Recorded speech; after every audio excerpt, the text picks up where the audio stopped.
What's going on, everybody? Welcome to LTMB Live. Let the madness begin. I am Will Gaillard. My man over here, Mike. This is Tuesday, new week, Tuesday, February 18th. The month is proceeding pretty fast. Last time we broadcast, of course, was last week, Thursday. We are broadcasting live on YouTube, Twitch, and Periscope Live. So thank you to everybody that's joining us right now and that will join us as we go along in the program. Lots to talk about tonight. Lots to talk about, of course, some political coverage. Always. In the dead of primary season. So, you know, a lot of it, of course, you know, that's what's being talked about. You know, we used to talk about Trump a lot.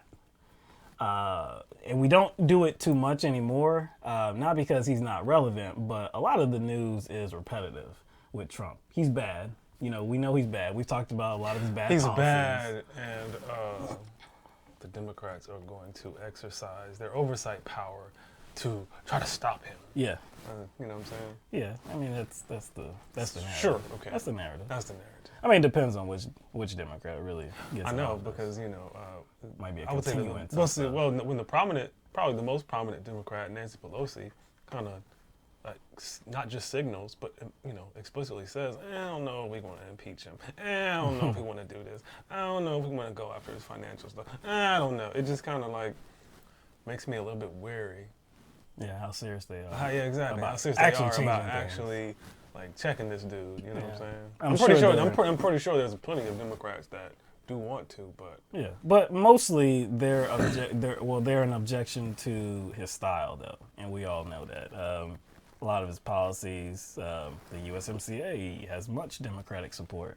That's not something I can get behind, though. So a lot of other things. But anyway, we're not going to completely disregard Trump, but, you know, like we said, it is primary season, and there is a lot of stuff that we have to cover. He'll probably come more into play when the general comes around. Yeah. I mean, obviously we'll cover important issues here and there that, you know, that are focused on Trump and his administration, but he just came out with his budget. That wasn't really anything to cover because we've covered his budget proposals before, and they are quite similar to the one that we see now. Cutting social safety net programs, trying to cut Medicaid, food stamps, stuff like that. We know that's the Republican agenda. And during his State of the Union address, he said it like it was something to applaud. Yeah. Like, I would agree it would be a good thing if people's economic conditions changed and they were able to get off, you know, that social assistance. You know, a actual and a real strong economy would have people getting off of programs like that. And I think that's what I know that's what he's suggesting. You see, we're lifting all these people off of welfare. Finally. they're basking in the success of my wonderful economy. Yeah, I'm like, that's no, that's not what's exactly going on, bro. Yeah. All right, so let's get to it, all right? Like we said, there's a lot to cover tonight. Where to begin? So there seems to be this this focus on Bernie Sanders.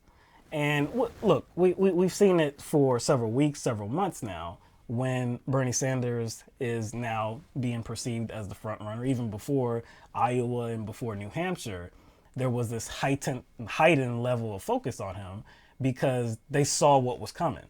So now we're knee deep in it.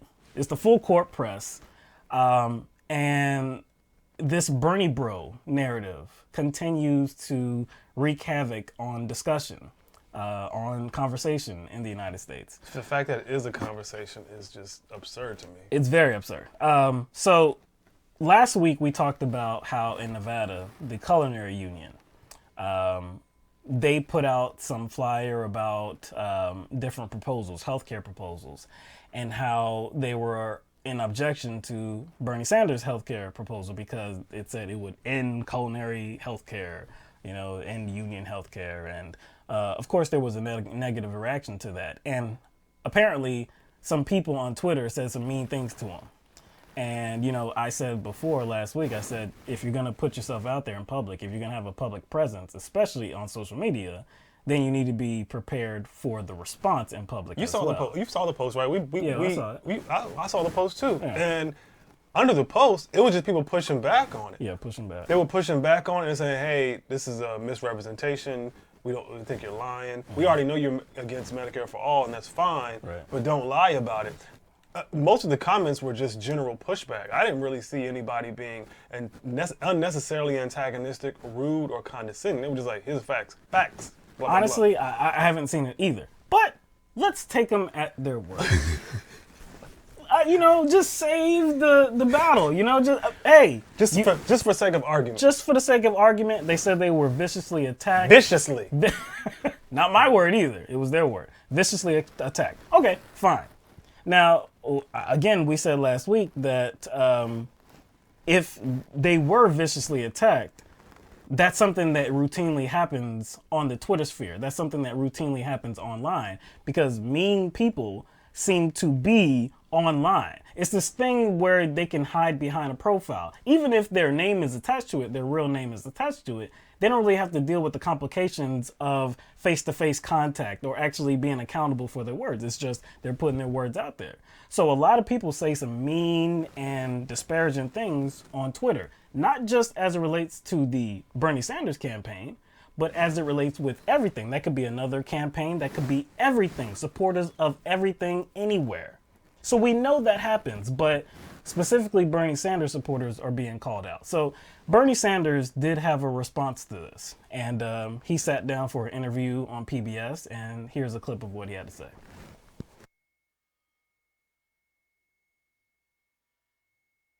Some of your supporters in Nevada attacked the union after this. Well, it's a funny thing. Obviously, that is not acceptable to me, and I don't know who these so-called supporters are. We're living in a strange world on the internet, and sometimes people attack people in somebody else's name. But let me be very clear. Anybody making personal attacks against anybody else in my name is not part of our movement. We don't want them. And I'm not so sure, to be honest with you, that they are necessarily part of our movement. You understand, the nature of the internet. It's a strange world out there. I don't know about you. I don't like his answer. I understand that he was trying to be diplomatic here, you know what I'm saying? But I just don't like his answer. He just, at the end, he said that's the nature of the internet, and then said, like, they're not a part of our movement. And I'm like, I don't mind that so much because think about the narrative that has been perpetuated. Think about the heightened focus on Bernie Sanders and his supporters, Bernie Bros, all of that. Like Bernie Sanders supporters are uniquely toxic. Yes. So he needs to come out strong and say, this is not a part of my campaign. So I don't mind him saying that. He should have added, that's not a part of my campaign, and then also add, what you and I just said. Like, I don't think people who do support me are uniquely toxic, because if the focus is on him, I think his answer, He could have added it. you see what I'm saying? His answer should surround the absurdity of the notion. Now, I wouldn't expect him to use the same strong language that like me and Will may use, but I think he should just essentially like dissolve the concept of a Bernie bro itself as it relates to a certain subset of Bernie supporters being uniquely toxic compared to the supporters of other candidates. Or just anybody anywhere online. Again, people on Twitter, people on Facebook, people on Instagram, people on YouTube, they have this propensity to be mean. It just happens, all right? That's the world we're living in. But like you said, it does not uniquely, I guess, associate itself with Sanders' campaign. So look, we know that, again, if there are people, and this is for the sake of argument. They're rude. This is for the sake of argument. If there are mean people that support Bernie Sanders, saying disparaging things, saying vicious things, lobbing vicious attacks at people like the Culinary Union or supporters of any other campaign, okay, well, they shouldn't do that. If they're being racist, if they're being sexist, if whatever, being bigoted, whatever. If they're doing that and they support Bernie Sanders, then that's not something that we can get behind. That's a personality trait. That's a personality, and these type of personalities are around everywhere, right? So we know that, but we also know that Bernie Sanders should not be the one to feel some type of culpability or some type of responsibility for these supporters, because he's his own man and these are their own people. They live on Twitter. It's like they want him to be some type of dictator to somehow prevent them from doing whatever they want to do on Twitter, and that's not how things go. Now, see, we understand that, and I think intelligent people all around could understand that Bernie Sanders cannot be held responsible for these supporters, if they are supporters, and if they do, hold these feelings, these very offensive feelings, and actually spread that narrative online. He can't be held responsible for that. But again, not everybody understands that. So here's one person that doesn't seem to do that. And Culinary 226 did come out and criticize Bernie Sanders for Medicare for All. His supporters really attacked them. Do you feel, and you're someone who's actually come under that attack before, back in Iowa, back in January, do you feel like he's done enough to condemn the culture online that stems from his movement? I've said before that we are all responsible for what our supporters do. And I think Bernie has a lot of questions to answer here. And I am particularly worried about what happened in the attacks on members of the Culinary Union, particularly on the women in leadership. The whole notion of publishing their personal addresses, their phone numbers, and then making very aggressive threats against their own safety and the safety of their families. That is not how we build an inclusive Democratic Party, and it is not how we build Donald Trump. We do not build on a foundation of hate. Foundation of hate, huh? Someone who was very reluctant to call Donald Trump a racist is very quick to pretty much acknowledge the loaded question. She acknowledged the loaded question. And I didn't really notice it at first, but who was the interviewer? I forgot her name. Doesn't matter. Yeah. The culture online that stems from his movement. That's what she asked Elizabeth Warren. And it was obviously a setup anyway.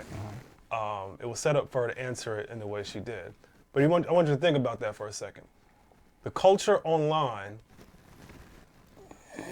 that stems from his movement.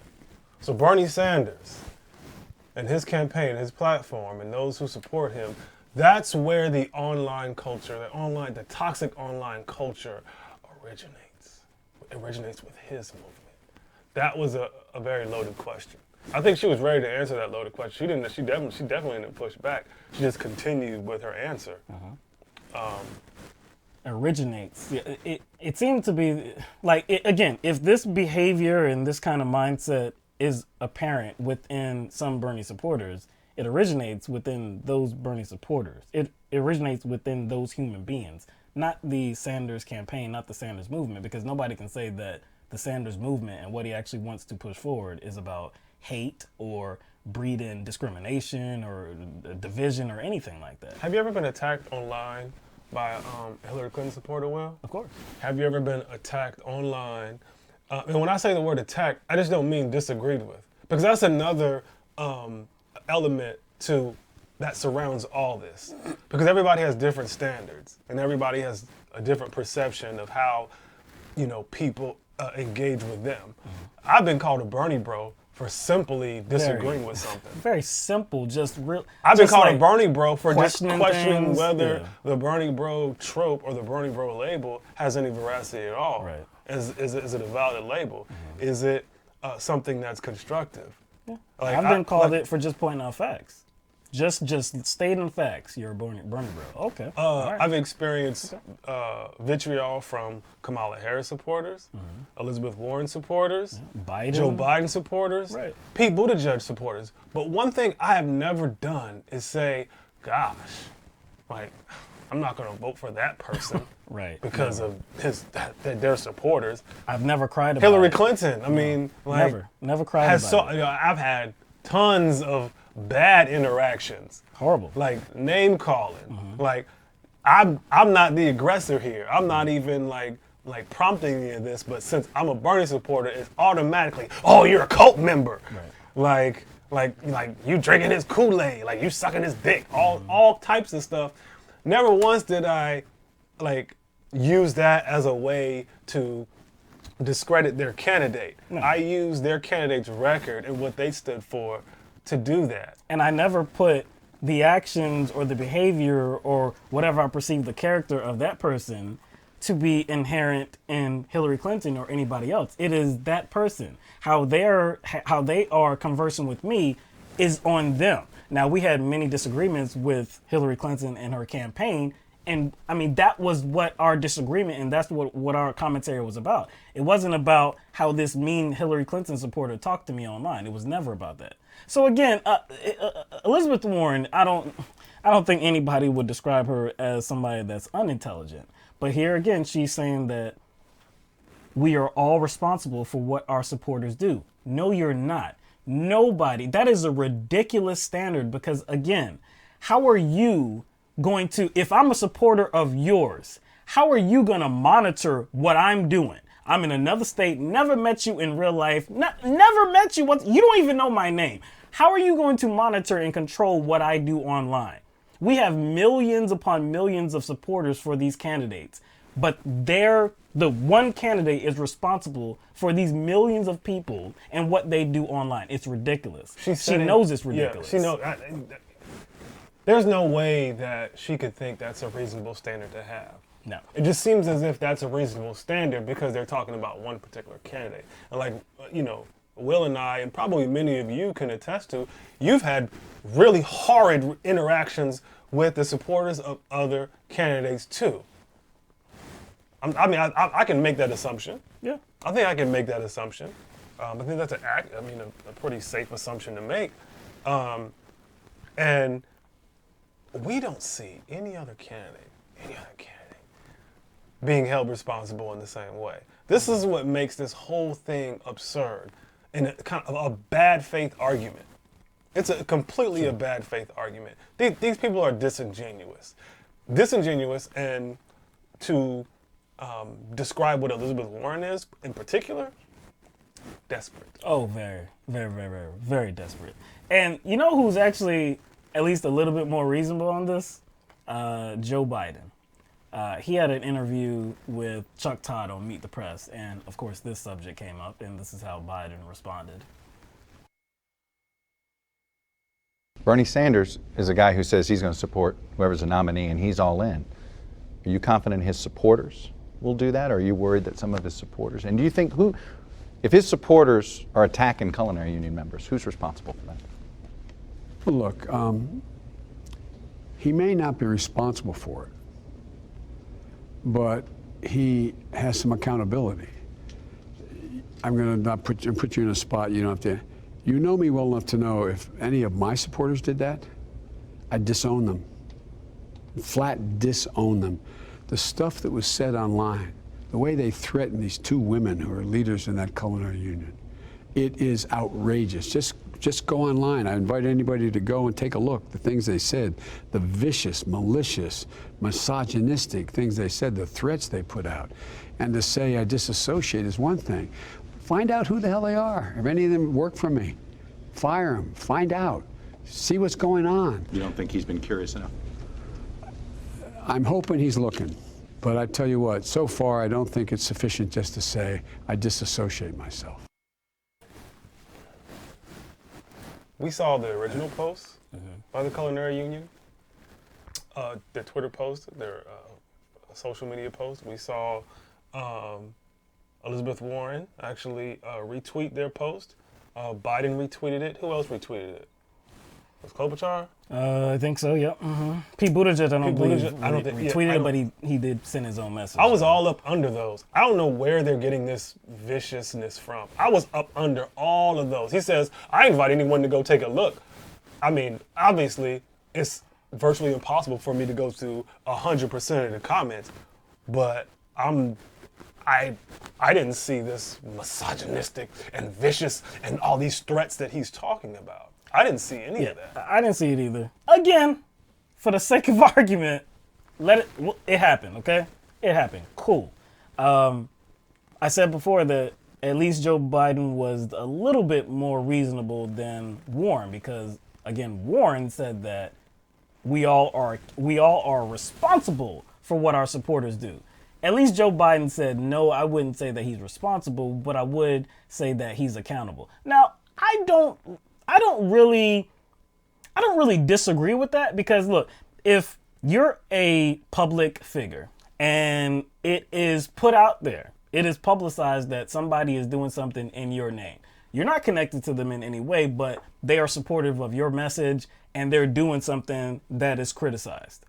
If you're a public figure, yeah, it probably would make sense to say, hey, that's not about me. That's not about what I'm doing. That's not about my candidacy for president. So no, I'm disassociating myself with those particular individuals. I don't think that's unreasonable for somebody in public to have to say that. So Bernie Sanders actually did do this because, again, the whole culinary union, this whole controversy, it was made to be a very big thing. So he did make a statement and said that if anybody is supportive of my campaign and they're doing these things, they're not within our movement, and I don't want them in my movement. So he is saying they're not about me, they're not about us. I don't know who they are. That's apparently not enough for somebody like Joe Biden. He says that he needs to find out who they are. These regular people, we're not talking about surrogates. We're not talking about people that are given the expressed permission to speak on behalf of the Sanders campaign. We're not talking about those people.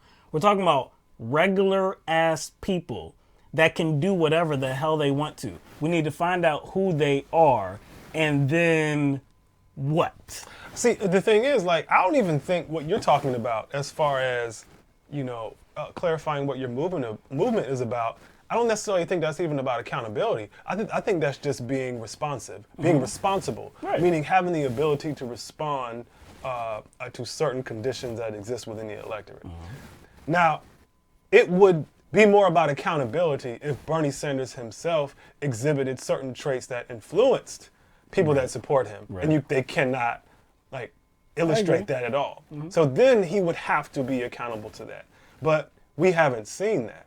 We have not seen that at all. So, if Bernie Sanders himself exhibited certain characteristics that influenced some of his supporters, then maybe they could make a case for that. But since we haven't seen that, then it's a loose connection that they're trying to make.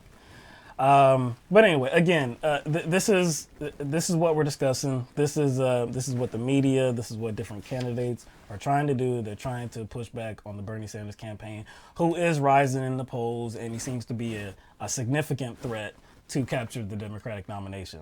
That's not the only way that the media is trying to, I guess, limit his candidacy, trying to suppress his candidacy.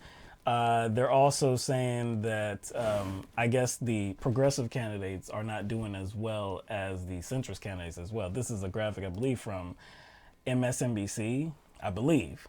Don't quote me on that. But the Sanders ceiling, this is what they're spreading here. In Iowa and New Hampshire, look at that. The centrist vote topped the liberal vote, or I guess the progressive vote. Wow. That tells me absolutely nothing. But it is a graphic. It's a nicely designed graphic. I do have to say. I mean, the colors are very vibrant. Oh, you're trying to find some like silver lining or something. Something to give them big ups about. I mean, I've never seen that done before. No. It could have. We haven't seen it. The liberal vote compared to the centrist vote. I don't know what that means. That's not how. I don't think that's how people cast their ballots. No, they don't. No, they don't. How many times have I said that many times how people vote is based on perception, it's based on popularity, celebrity, stuff like that. It's not really about policies. A lot of the time it is. Can I say most of the time it's about policies?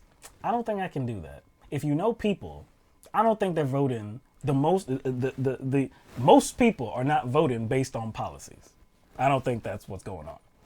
So by separating liberal and centrist in terms of how people voted, Pete Buttigieg would tell you that he's a progressive. Exactly. So it's about, not only is it about how each candidate perceives themselves, it's about how do voters perceive their ideology and how do they define their ideology. Right. Voters don't really define their ideology by that. And also, it differs from person to person. Because what one person feels about, I don't know, themselves as a moderate, another person may think, no, you're not a moderate, you're a centrist. Right. Or you're not a moderate, you're extreme. You're way too left. You're way too left. Like the Republican Party saying that all these Democrats are socialists. So for them to organize these candidates in that way is really not reflective of how people even view themselves or even view the candidates. It's just weird. It's whack too. But okay, moving away for that for just a little bit, because we are going to get back to Bernie Sanders, but we're going to move on to Mike Bloomberg.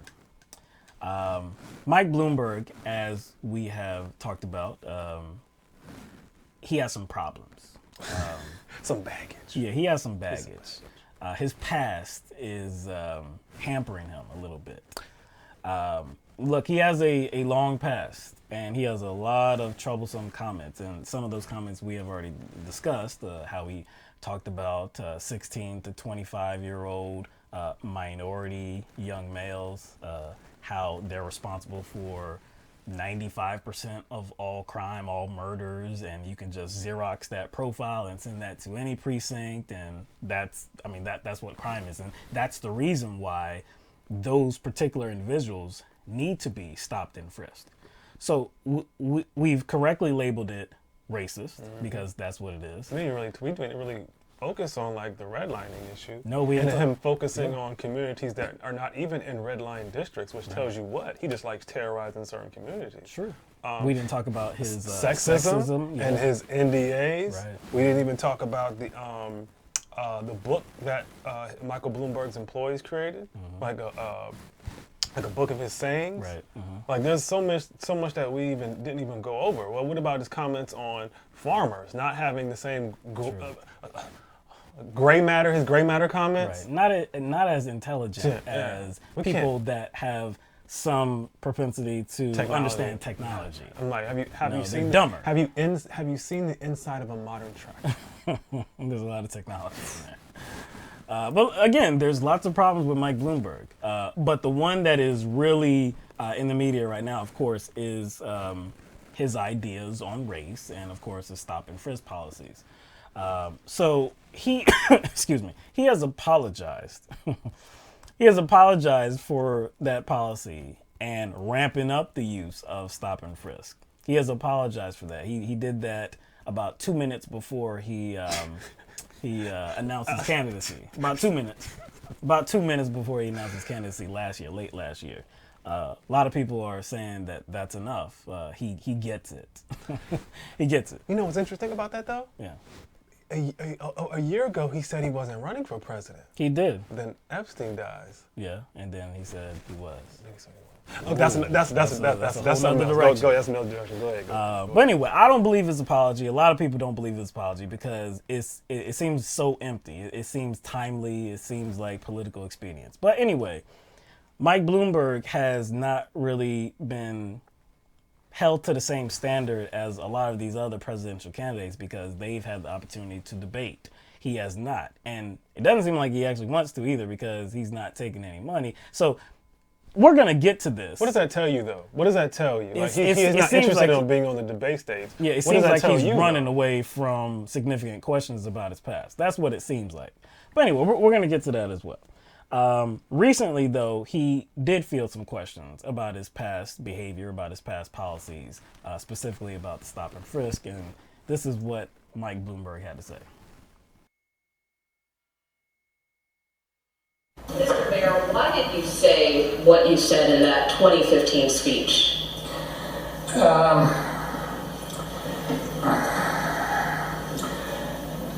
I don't think those words reflect how I led the most diverse city in the nation, and I apologized for the practice and the pain that it caused. But why did you say it? It was 5 years ago, and it's just not the way that I think, and it doesn't reflect what I do every day. Yeah, back to the 2015 comments. So you have apologized for using and promoting the policy of stop and frisk, but those comments on that audio, they're more than just talking about they're pretty derogatory comments about African Americans and the neighborhoods that they live in. So beyond the policy, do you apologize for those remarks? Those words don't reflect the way that I've governed, or the way that I run my company, or the way that I live.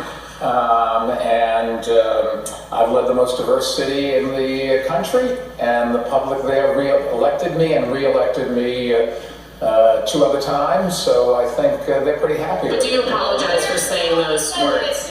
Sure, the first part of the question, are you concerned that your comments might affect your performance with African American voters? I do not think so. I think people look at it and they say that those words don't reflect Michael Bloomberg's the way he governed in New York City, the way he runs his company, the way his philanthropy works.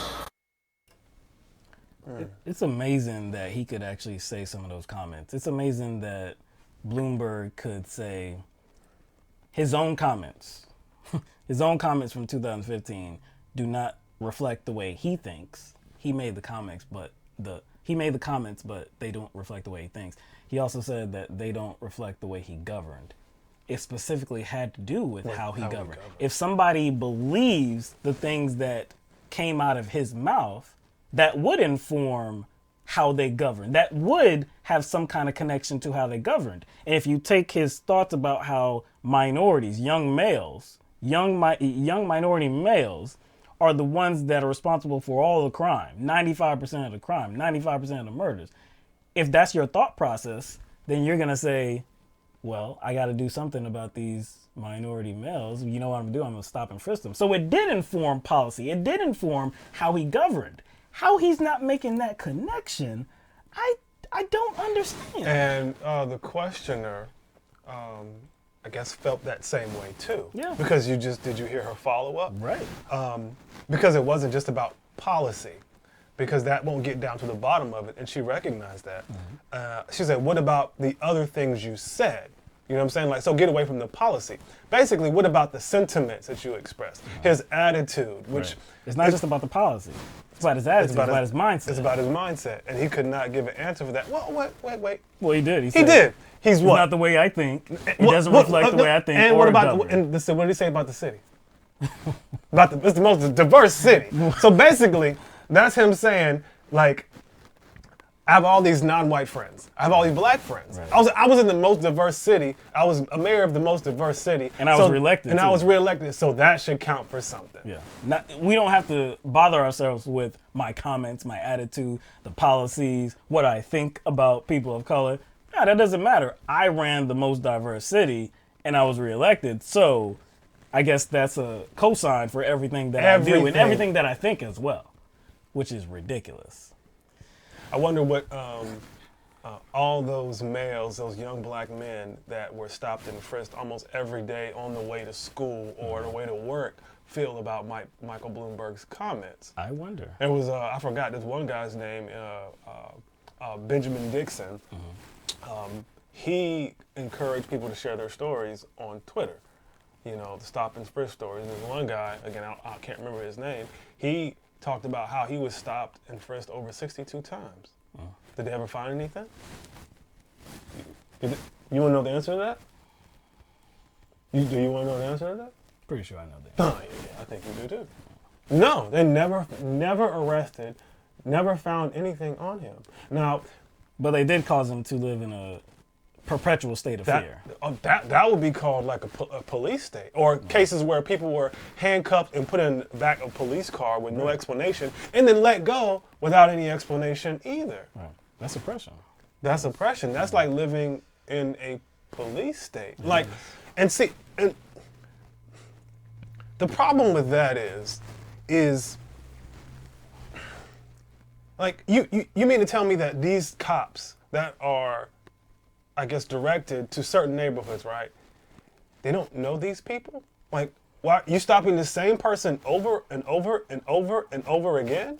That tells me that you don't even care about forming the relationships with the community. So if it's about fighting crime, which is fine, it does need to happen. Right. But if you're actually forming a connection and a relationship with the people in that community to solve crime, why are you harassing the same people and stopping the same people every day? That doesn't even make sense. That actually seems like a very inefficient way to solve crime. So maybe you don't even know the people in the community. One of, I guess, a few possibilities are, I guess, reasonable here. Either Bloomberg influenced the police officers to behave like this, or the police officers influenced Bloomberg to accept behavior like this, or they both held these same ideas and these same beliefs, and they were both okay with discriminating against people of color. And targeting them. And What did he say? That's what you do. You throw them up against the wall. Yeah, that's what if you want to get the guns, you got to throw them up against the wall. It doesn't matter if they're criminal or not. That's what you got to do to get the guns off. Even though they didn't seize a lot of guns doing that. Even though they didn't really stop crime by doing that. Again, he said that he apologized for the practice and the pain. Like he didn't know what was going on. But the information that was afforded to him proved that these stop and frisks did not work. They were not effective whatsoever. We have that information now. He had that information then. They weren't effective at reducing or stopping crime, but he still kept up the practice. It got up to almost 700,000 stop and frisks in 2011. That's like 1,000 a day. That's like 1,000 a day. So Bloomberg is, I mean, look, if you're a billionaire and you're using significant sums of your money to become relevant in the Democratic nomination process, and you don't really want to answer too many questions about your flaws, you can understand that this particular billionaire is a little bit upset about the focus on the truth about him. So Bloomberg recently put out an ad that was targeting specifically Bernie Sanders and Bernie Sanders supporters, because they've been way too mean to Mike Bloomberg. You know, all of this focus on his truth, on his words, on his racism and bigotry, all of that, it's way too mean. So he really wants people to stop. So he put out a video again, and this is the ad.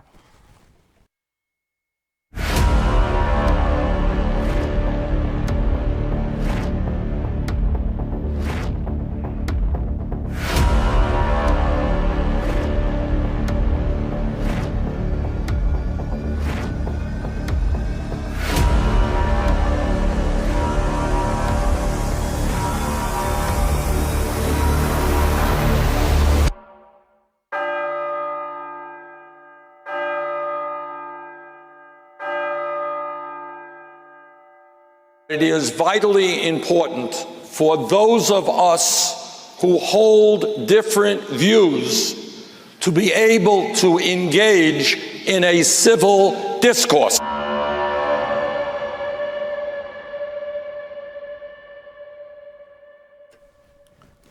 So as you can see, that wasn't just about Mike Bloomberg being attacked. It was about many other candidates, Andrew Yang, Elizabeth Warren, whoever.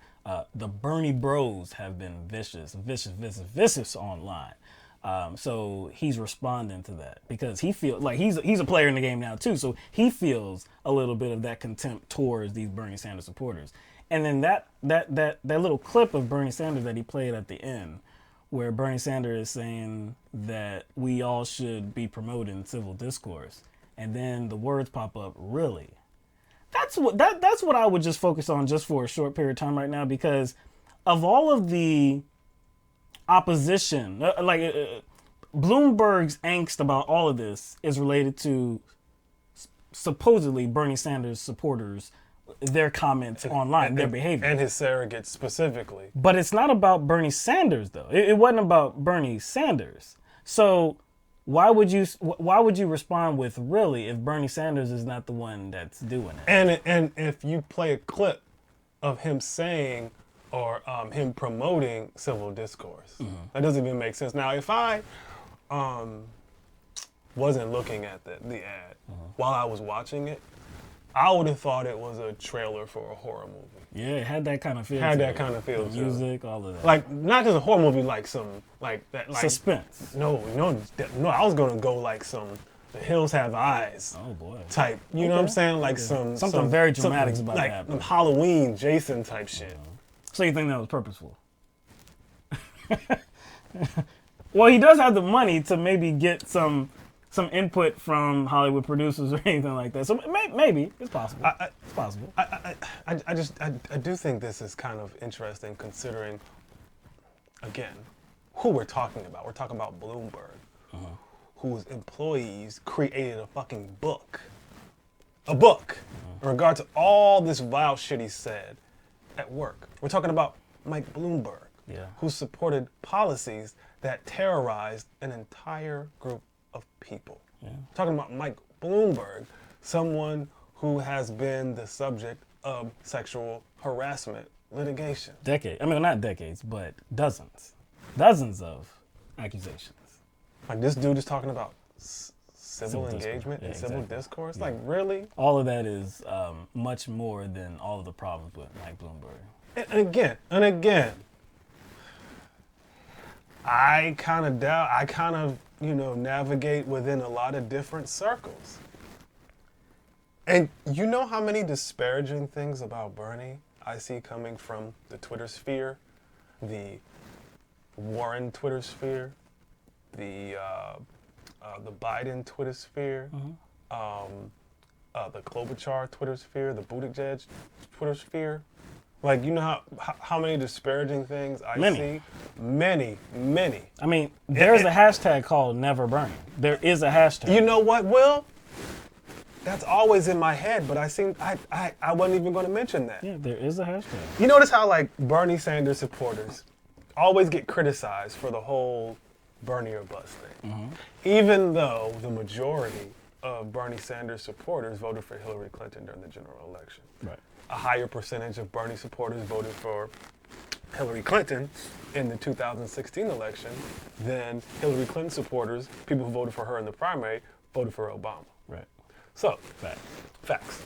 Now, how come hashtag Never Bernie gets any scrutiny? It gets no media. Doesn't get any scrutiny whatsoever. Isn't that kind of like, I'm not going to vote for Bernie? It does. Like, regardless of what happens? That's no different than their admonishing of Bernie or bust. But hashtag Never Bernie is a big thing. I see it all the time. Like I said, I'm kind of in different circles in the Twitter sphere, so like shit just crosses over. And so I have to see all the bullshit. I don't have to, but it's kind of interesting to see it.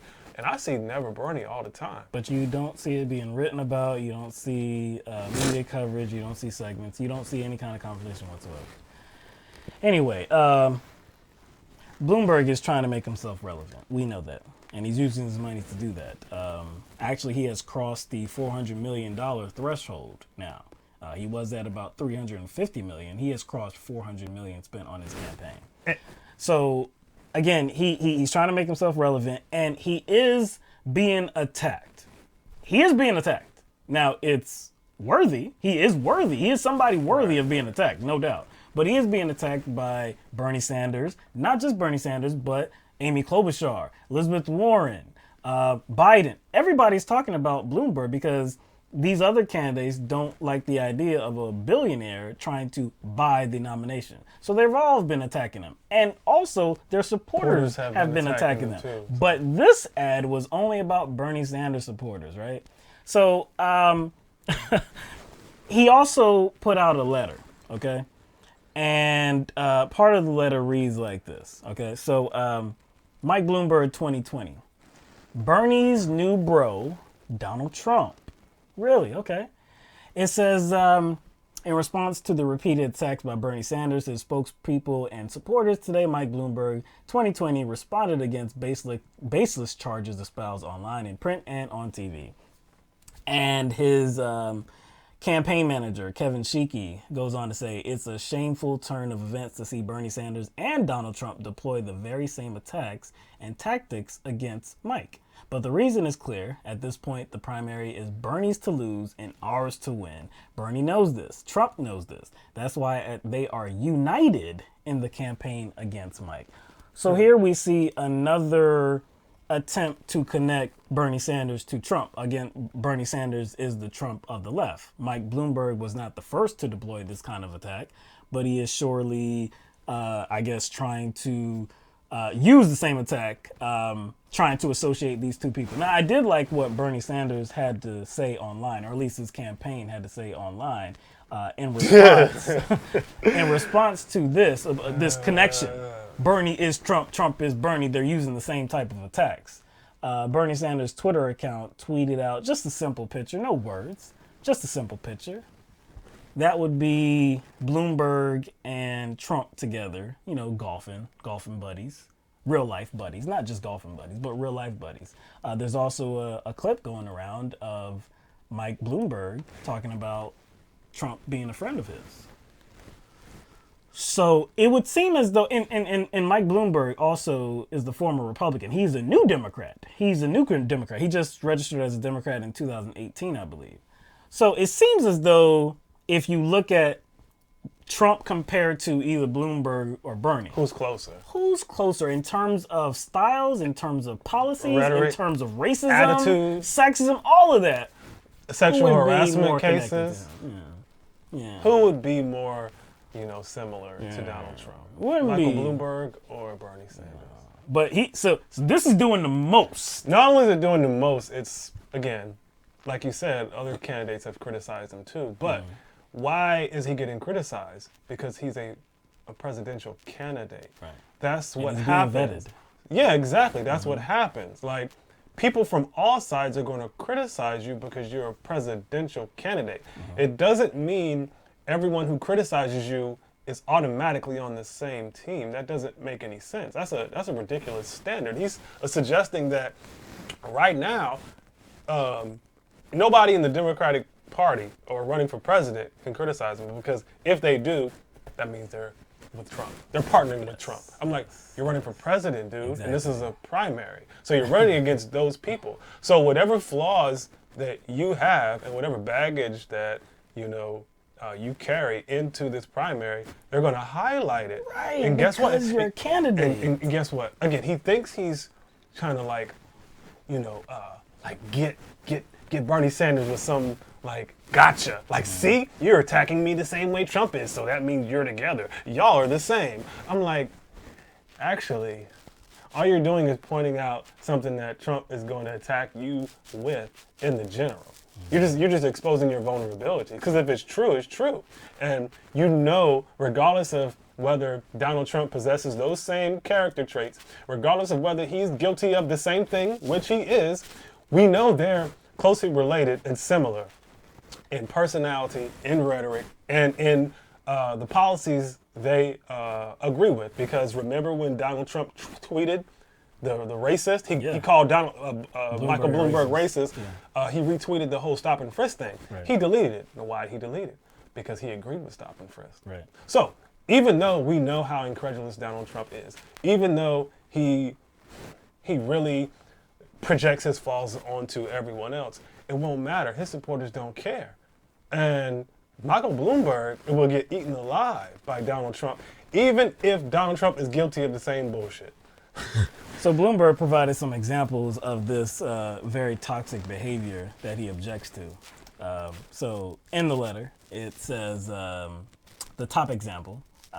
This is by Bree Joy on Twitter, who is a spokesperson of Bernie Sanders. Definitely has a big online presence, especially on Twitter. So apparently she said on Twitter, if you wouldn't even condone a tweet criticizing a racist authoritarian like Bloomberg, you are a fence-sitting enabler of the worst variety and have no business holding yourself out as a Democrat, much less a progressive. Also some more from Nina Turner, oligarch of the month, Michael Bloomberg. I mean, there's more and more examples. I'm not going to read them all. I'm sure a lot of people have seen Nina this. Turner in there. Yeah.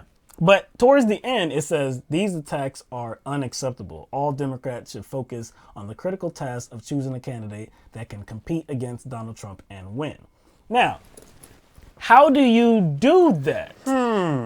The way that campaigns usually go about the task of selecting a nominee that can beat the Republican nominee or just the other nominee, because this could be on the Republican side or the Democratic side or any side, any campaign, any party.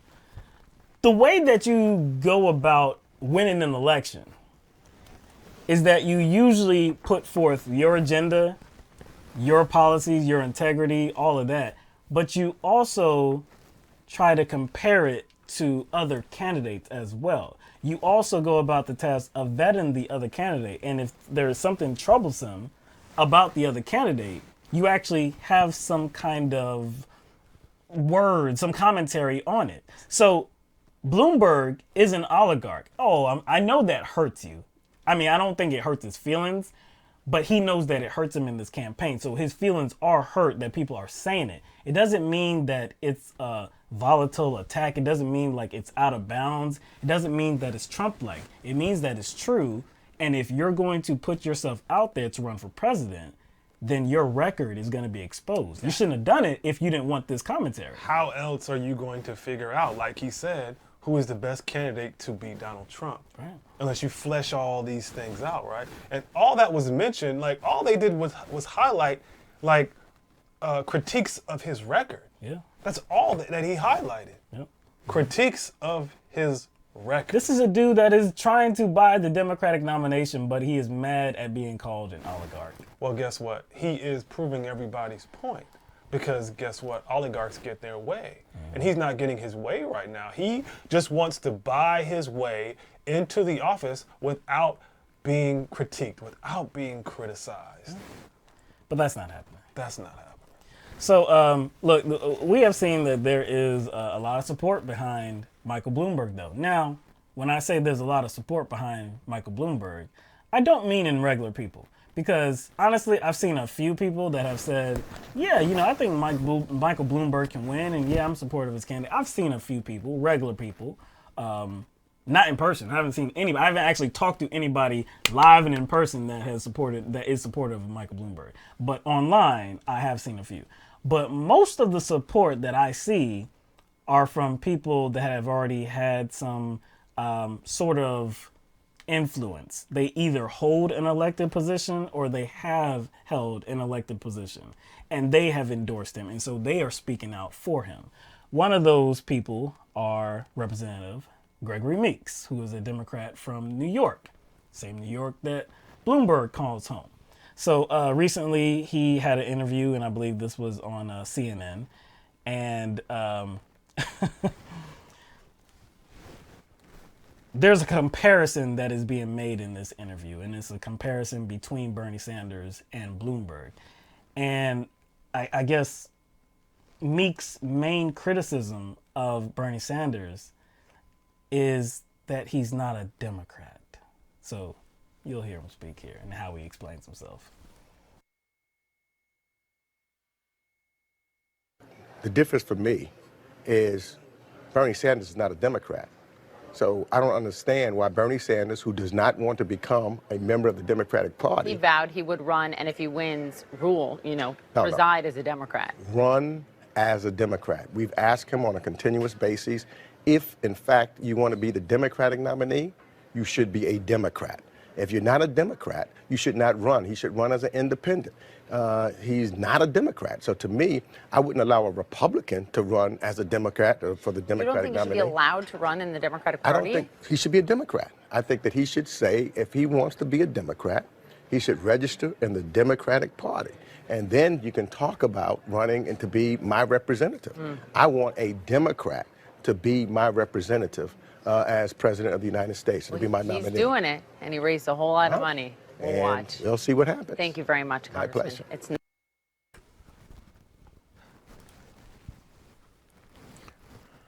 That seemed a little bit lacking on integrity. Just integrity, just a little bit. integrity, intelligence, and rationality. Like, there's no way that he can be that simple-minded to just only focus on you get. See, you like, I already know that. Like, dog, you giving him too much credit. Yeah, you giving him too much credit, dude. To just ignore policy. And to just worry about a letter beside someone's name. As if that's the most important. That's basically what the most important thing to him is. Like, how simple-minded do you have to be? Because what makes somebody what they are, Will? What makes somebody what they are? The substance, right? Yeah, like what they believe. And who they vote with most of the time, who they caucus for most of the time, who they support down ballot, right? Doesn't that make somebody who they are as far as party affiliation? True. I would think so. Not if there's a D beside their name. But again, he seems to be feeling like that supersedes a candidate's policies. He said that the Democratic Party has campaigned to get Bernie Sanders to run as a Democrat. Hey, if you want to run for president, then you got to run as a Democrat. The funny thing is that Bernie Sanders is running as a Democrat.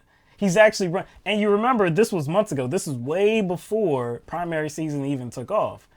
But you remember the Democratic Party made a change, and you had to run as a Democrat. You remember, and it seemed like this was targeted at Bernie Sanders. But you had to run as a Democrat, and you had to serve in your capacity as a Democrat if you were elected. Serve as a Democrat. Yes.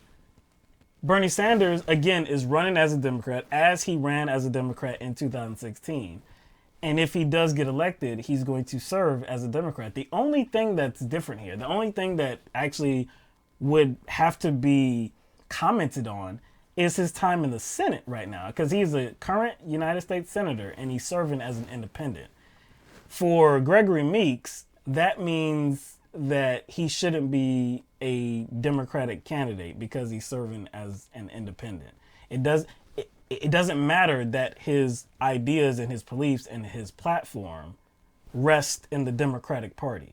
It doesn't matter that he is supportive of Democratic candidates all across the country. That doesn't matter whatsoever. It matters that Bloomberg is a Democrat and Bernie isn't. He says he doesn't want a Republican. But you got one. But you got one!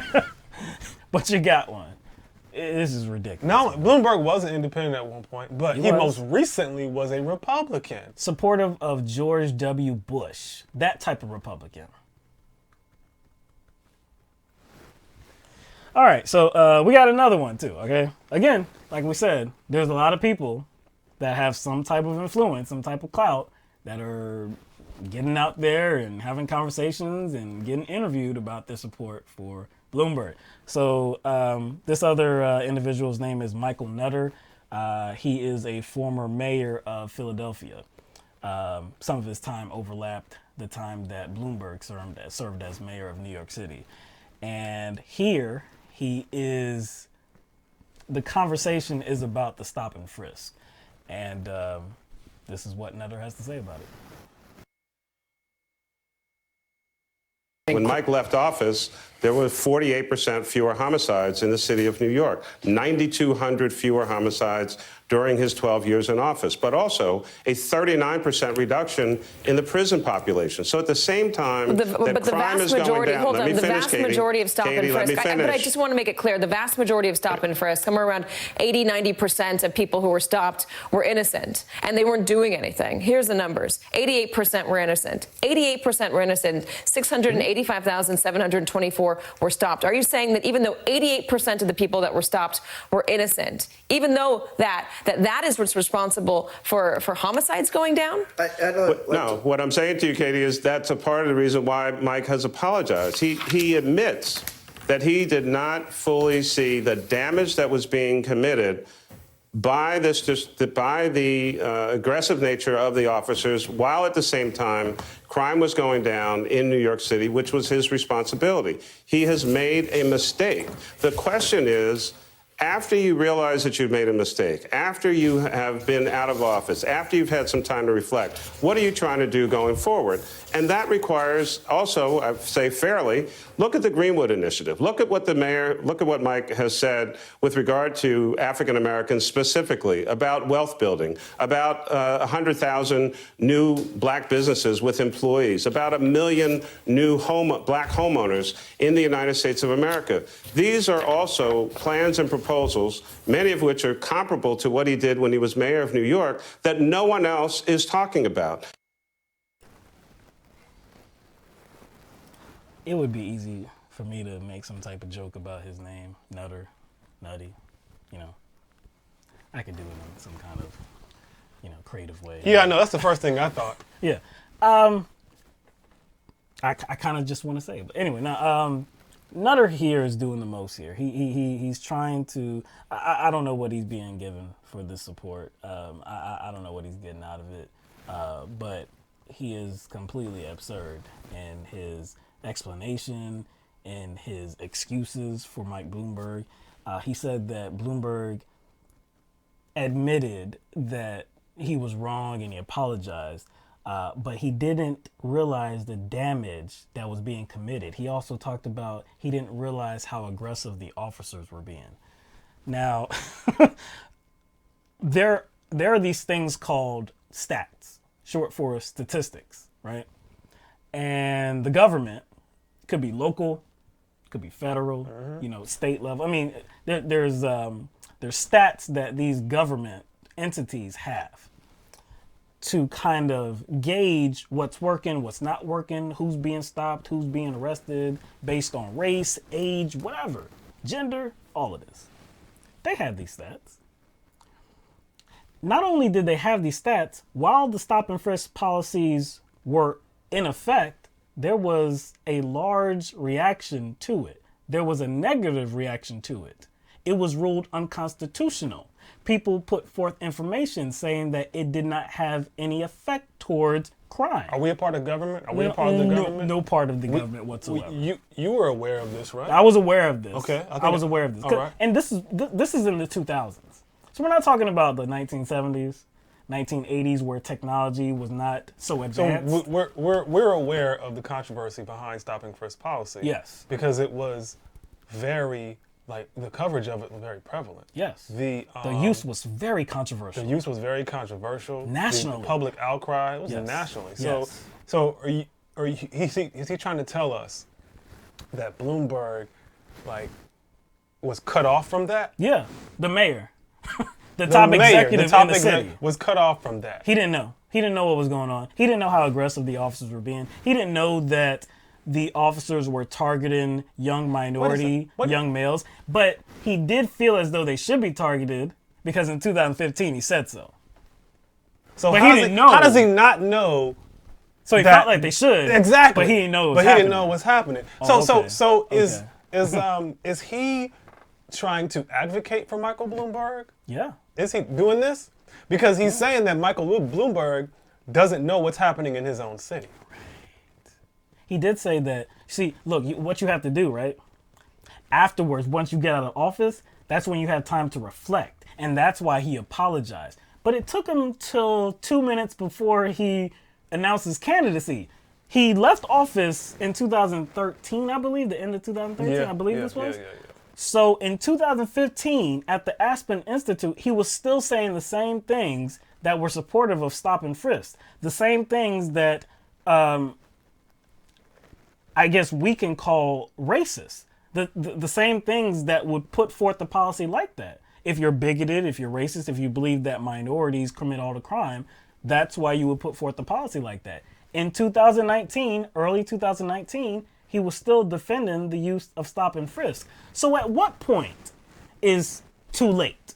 You know what I'm saying? Like, he says that afterwards you get the time to reflect. At what point? Because from 2013 to 2019, I mean, that's about 6 years. So what you're saying is it took you that full 6 years to get some kind of appreciation for what you did? But not only that, that's enough time for him to invest his money in maybe some restorative justice programs. Did he do that? Maybe invest some of his money for people who run campaigns on criminal justice reform, trying to reform the tactics and strategies police departments use when trying to police certain communities. Right. Did he invest any money into the campaigns of individuals who are running on such a platform? Not to my knowledge. Not to my knowledge. And the thing about the crime rate going down, they were going down before he became mayor. A full decade. They were decreasing before he became mayor. He inherited that too. You know what I'm saying? He's always talking about he inherited stop and frisk. He inherited stop and frisk. So if they were declining, why did you ramp up the use of stop and frisk? Good question, Will. That's a good question. Very good question. So, look, like I said before, Michael Bloomberg is spending a lot of money on this campaign. Over $400 million spent so far. Doesn't seem to be slowing down anytime soon. And is it soon. really money he's spending? Because most likely, because he has his hands in all kinds of businesses. Yeah, and he has his own. And he has his Bloomberg News. I mean, that's huge. I guarantee you, he's probably using most. I can't verify this, but I have a feeling he's using his own businesses. So it's probably he's creating like this huge money circle. But look, it seems to be working. Using his own vendors. It seems to be working. He is up in the polls. In a lot of polls, he's either 2 or 3. In some polls, he is overtaking Joe Biden. So on Tuesday, he just qualified for the next debate that is set to be held on Wednesday night in Nevada. Now he's not gonna be competing in Nevada. He's not gonna be on the ballot. He's not gonna be in the ballot in South Carolina as well. He's waiting to Super Tuesday to compete. But still, this will give him a platform, an opportunity to speak to voters for the first time nationally on that debate stage. I don't think he wants that. Now, I'm waiting for it, okay? I can't wait for it. I want it. But I do recognize that it may not go the way that we want it to. Because we all know that journalists sometimes, don't do their jobs in the best way. Moderators don't perform the job as best as they should, and actually be, what's that word? Impartial. That sometimes they're not impartial. So, if that gets in the way, if they have some type of leaning towards Mike Bloomberg, are they gonna try to protect him in some way? Are they not gonna give him tough questions? I don't know. I hope that does not happen. Just from the clip we played of him answering that question, the question about his support of stop and frisk and the attitude he displayed in those videos in regard to targeting certain communities, he looked uncomfortable. Well, he looked very uncomfortable. By himself. Yeah, he did. And that was something that was set up, and he knew what questions would come, and he looked red in the face. He looked very uncomfortable. I'm, wondering how he's going to fare on a national debate stage with other candidates. Now, I too fear that the moderators will try to protect him. The only, counter to that would be other candidates, like, mentioning him. Yeah. Right? I think they can't wait. Each one of them. I think they can't wait. If they would let this moment pass to actually push back on Bloomberg, that would be detrimental to their campaigns. I'd be mad at everybody. Including Bernie. Exactly. But I don't think that's going to happen. This is an opportunity to actually take those gloves off for Bernie. Usually we don't see it. And then other times it's in a passive aggressive way, which is effective, I will say. It's not to demean that or anything like that. It's just that too many times we don't see him actually on the attack that is necessary and deserved. Mike Bloomberg is going to be on the stage. Take him off. So in that same poll that Mike Bloomberg qualified for the next debate, the first debate of his, the one in Nevada, there was some other movement as well. So there was some other movement. So the poll that we're talking about is the NPR PBS NewsHour Marist poll, and that was released on Tuesday. So this poll now indicates, and I believe it's been a month since the last one, but there's been some movement, and there's a new leader up atop the poll. So Bernie Sanders is now the leader with a 12-point lead nationally in the race for the Democratic nomination, a 12-point lead. So he's at 31% support, and that's up 9 percentage points from the last month. Biden, who was the front runner, who was in the leader spot in the last poll, he's down 9 points, and now he's at 15% support, and he's in third place too. So he went from first place to third place, and the new second place sitter is Mike Bloomberg. Mike Bloomberg is at 19% support. Warren is in fourth place. She's down 5 points and has 12% support. Amy Klobuchar, she's next up in fifth place. She's up 5 points and she has 9% support. 9% support. So when I was reading this, right, I was like, it seems like somebody's missing. It's like, who's missing? Buttigieg. Buttigieg was missing. He's in sixth place.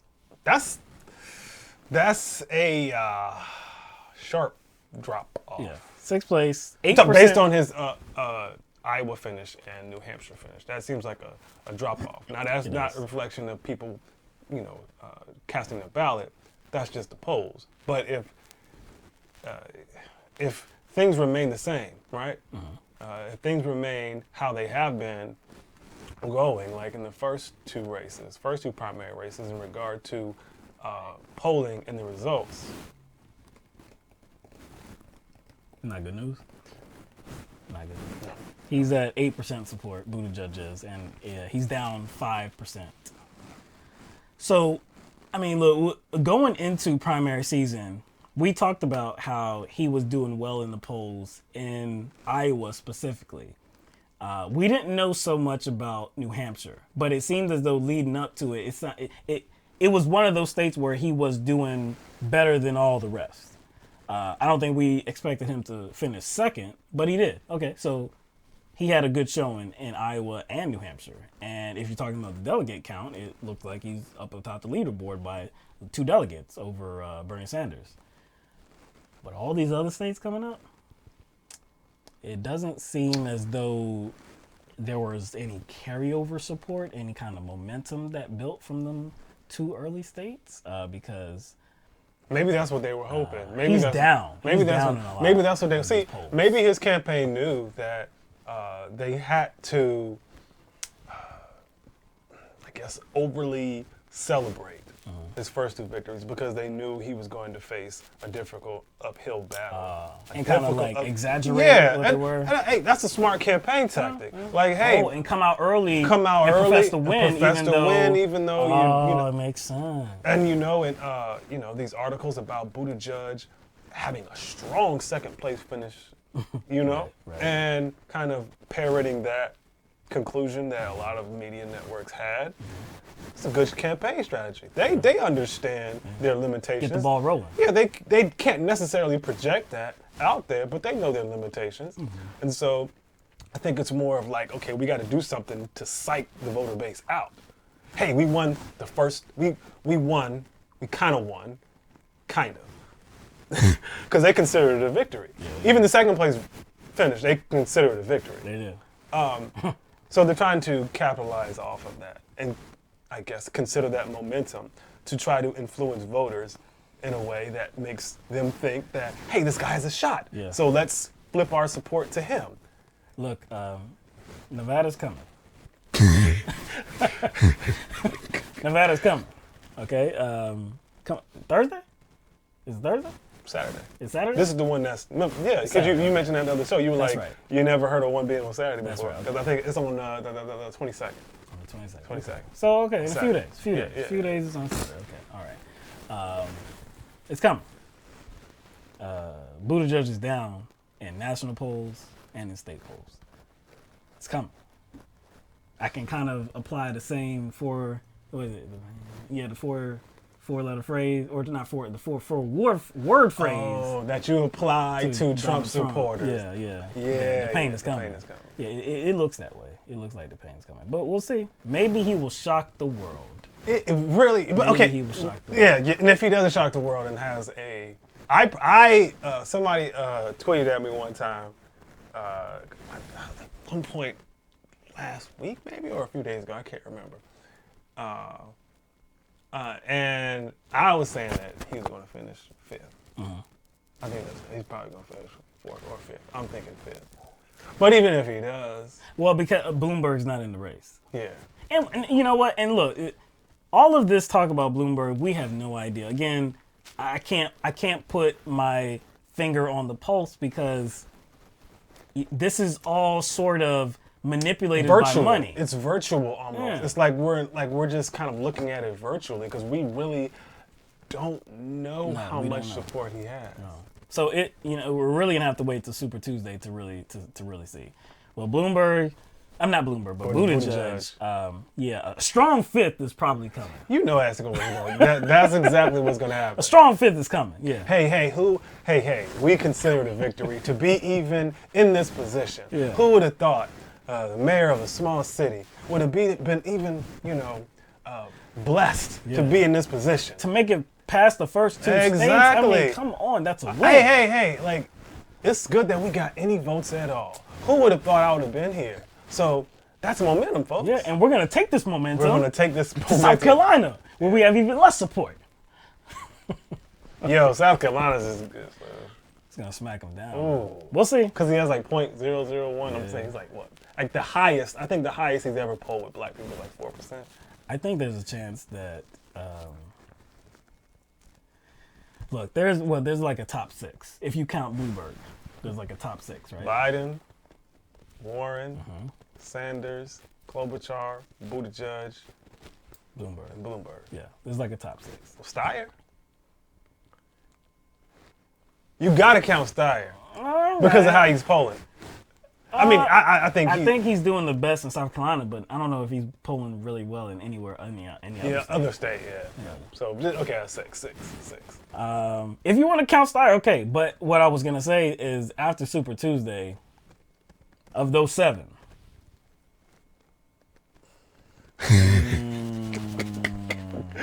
Oh, okay. I see what's coming. I see 3 dropping. Oh, you see just at least 3. 3 just straight plummeting. Yeah. Plummeting off the face. Yeah. And I will say it's going to be Steyer. I will say it's going to be Buttigieg and Warren. Okay, I was waiting for it. I was waiting for the Warren. I think it's going to be those 3. We'll see if I'm right. But anyway, all right, so let's get back to it. Bernie Sanders. So a little bit more Bernie Sanders news. Not so much about the Bernie Bro attack, but there's a lot of media heads, not just media heads, but candidates, elected officials, Democratic, that feel that the number one mission is to defeat Donald Trump. He's a priority. That's all we're trying to do, is defeat Donald Trump. And that's really the sole reason why Bloomberg seems to be making an impact, because people are trying to say that he has the best chance to beat Bloomberg. It doesn't matter, not Bloomberg, but Trump. It doesn't matter if he's as troubling as Trump, as a jaded past as Trump. It doesn't matter whatsoever. As, troublesome, very critical past, anything like that. It doesn't matter, because the top priority is to beat Donald Trump. It doesn't matter what policies that he's going to advocate for or promote. Just replace Trump. Doesn't matter what you replace Trump with, right? They're more concerned with beating Trump than actually dealing with U.S. imperialism and white supremacy. This is why I don't trust people in the resistance or moderate white liberals, because that is their goal. Their goal, the ultimate goal, is to defeat Trump. So on MSNBC, the conversation, a recent conversation went to that top priority of beating Donald Trump. And it was Eddie Gaillard that was speaking with Stephanie Ruhle and also Steve Smith, who is a former Republican, longtime Republican, but because of Trump has renounced that support of the Republican Party because he believes that it's become the party of Trump now. So this conversation was about beating Donald Trump and that top priority, but it seems as though it wasn't that top priority because the conversation revolved around Bernie Sanders becoming the nominee and if he would actually get the support to beat Donald Trump.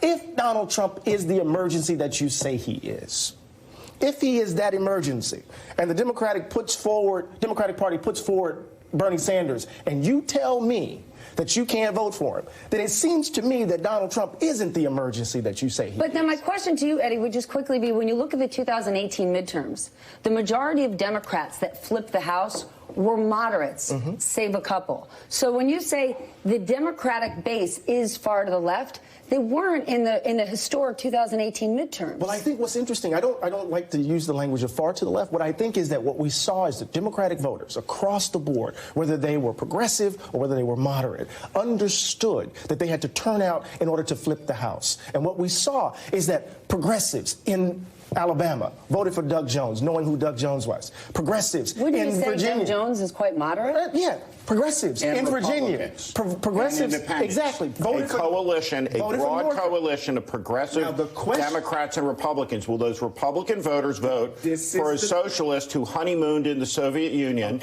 who wants to take health care away from 150 million people, free college education, free student loan forgiveness, free income for everybody, free stuff for everybody. Okay, as it's far not as the free eye can income see. for everyone. It's not free stuff for everyone. So we have to rein that in. No, $60 trillion of new spending that he's Then I'll give. for. Listen, if you want to say $60 trillion, you can say it. But we can't just look at Bernie Sanders and say free stuff for everyone. One of the things that make a big difference, one of the things we need to keep in mind when we're assessing Bloomberg. I don't know if you made that out, but Steve Smith at the end, and Steve Smith was the one that was saying that Bernie Sanders is he's going to be a problem if he's the Democratic nominee because he wants free everything. But towards the end, he said, why can't we say that? Like, why can't we say that he wants free everything? Well, because it's not actually true. And again, what was the original question? The original question already established a reality. You can still offer your critiques about Bernie Sanders, but that wasn't the time to do it. Claude was saying, like, this is the reality. If he is the nominee, he's already the nominee, right? They're trying that's the reality. That's the reality. That's the reality he's trying to converse. Yeah. They're trying to go back and say, well, he's this, he's that. Okay, that's actually beside the point, because what he was trying to focus on is this rhetoric about beating Trump being the ultimate goal of these establishment Democrats, these moderates. If that's the true goal, and Bernie Sanders is the nominee, he's already there. All of that other stuff he was trying to bring up actually doesn't matter. No, it doesn't matter. Because I think somebody like Steve Smith would kind of say, well, hey, Bloomberg, I can't make this point for sure because I haven't heard all of his commentary. But if you're willing to say that Bloomberg and all of his troublesome past is not really the point if and once he becomes the Democratic nominee, because the true goal is to defeat Donald Trump. So we're going to vote for Mike Bloomberg. Well, if that's the narrative, then if Bernie Sanders is the Democratic nominee, it doesn't matter if you disagree with Medicare for all, or if you disagree with forgiving student debt, or if you disagree with his climate change ideas, or whatever. Because the ultimate goal would be the priority. Yeah, it seems like it. He focuses on Bernie Sanders' vacade in Russia. Bernie Sanders wants free. This dude actually had the nerve to say he wants free income for everybody. Now, I'm glad that there was some pushback on that from Gaillard and from Stephanie Ruhle as well. But wow, think about how far we have come. Okay, because usually it's the idea like he wants free insurance for everybody, you know, and he wants free education for everybody. I have yet to hear anybody say he wants free income. Like, wow. You know what? I didn't hear that before. If we actually play that over again and you look at his face when he's saying it, I don't even think he believes it. You don't think he believes it? No. Like the first time I watched the clip, free I income. was kind of like, my attention was diverted and I was kind of watching and listening. I was doing something else. But now that I pay attention to the clip in his face, look at it real closely. It's almost like a smirk there. I don't even think he believed that nonsense. But see, I'm glad that Rule pushed back, but why is he on the panel in the first place? Why is he there in the first place? Well, look, he's a valuable addition because he is a Republican / former Republican that's against the Trump administration. You mean like that conservative side of the resistance? Yes. The former Republicans resistors. Yes. Okay, why do these networks invite those people on? There's like an endless supply of them, not just going on these networks, but oh my gosh, these blue checks on Twitter. There's all of these former Republicans who are so tired of Donald Trump, who are trying to give advice. Yes. To who? The Democratic Party. Like, get out of here. Yeah. Straight up. Like, former consultants to Republicans. Right. This is the way you gotta go. This is the way you gotta go, Democrats. They want them to become the Republican Party. They just don't want Trump involved.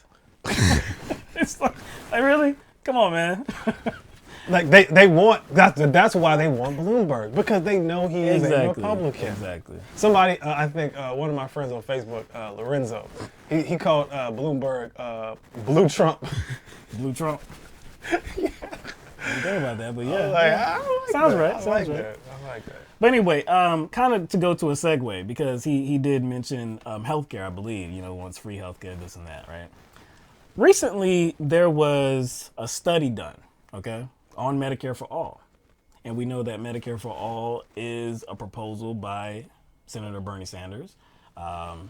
And he has talked about it many times over the last few years and how he wants to implement that policy. It's not like we will be alone. There's many countries that have some form of a single payer, so there's already all type system. Wait a second. Yeah, we wouldn't be alone in the world. We wouldn't. Are you saying there's already examples out there? Yeah, not only examples, but successful examples in the world. Yeah. So again, this is not a new idea, but anyway. That's news to me. Yeah, I know, right? It's news to me, man. So there was recently a study done. Epidemiologists from Yale, University of Florida, and the University of Maryland have determined that transitioning the U.S. system of healthcare into a single payer system would be in the best interest of the United States. Now, it would be kind of twofold. So they found that the transition would likely lead to less spending overall. That's good. That's a positive. But and just some specific information on that, they said about 13% less on national healthcare expenditures.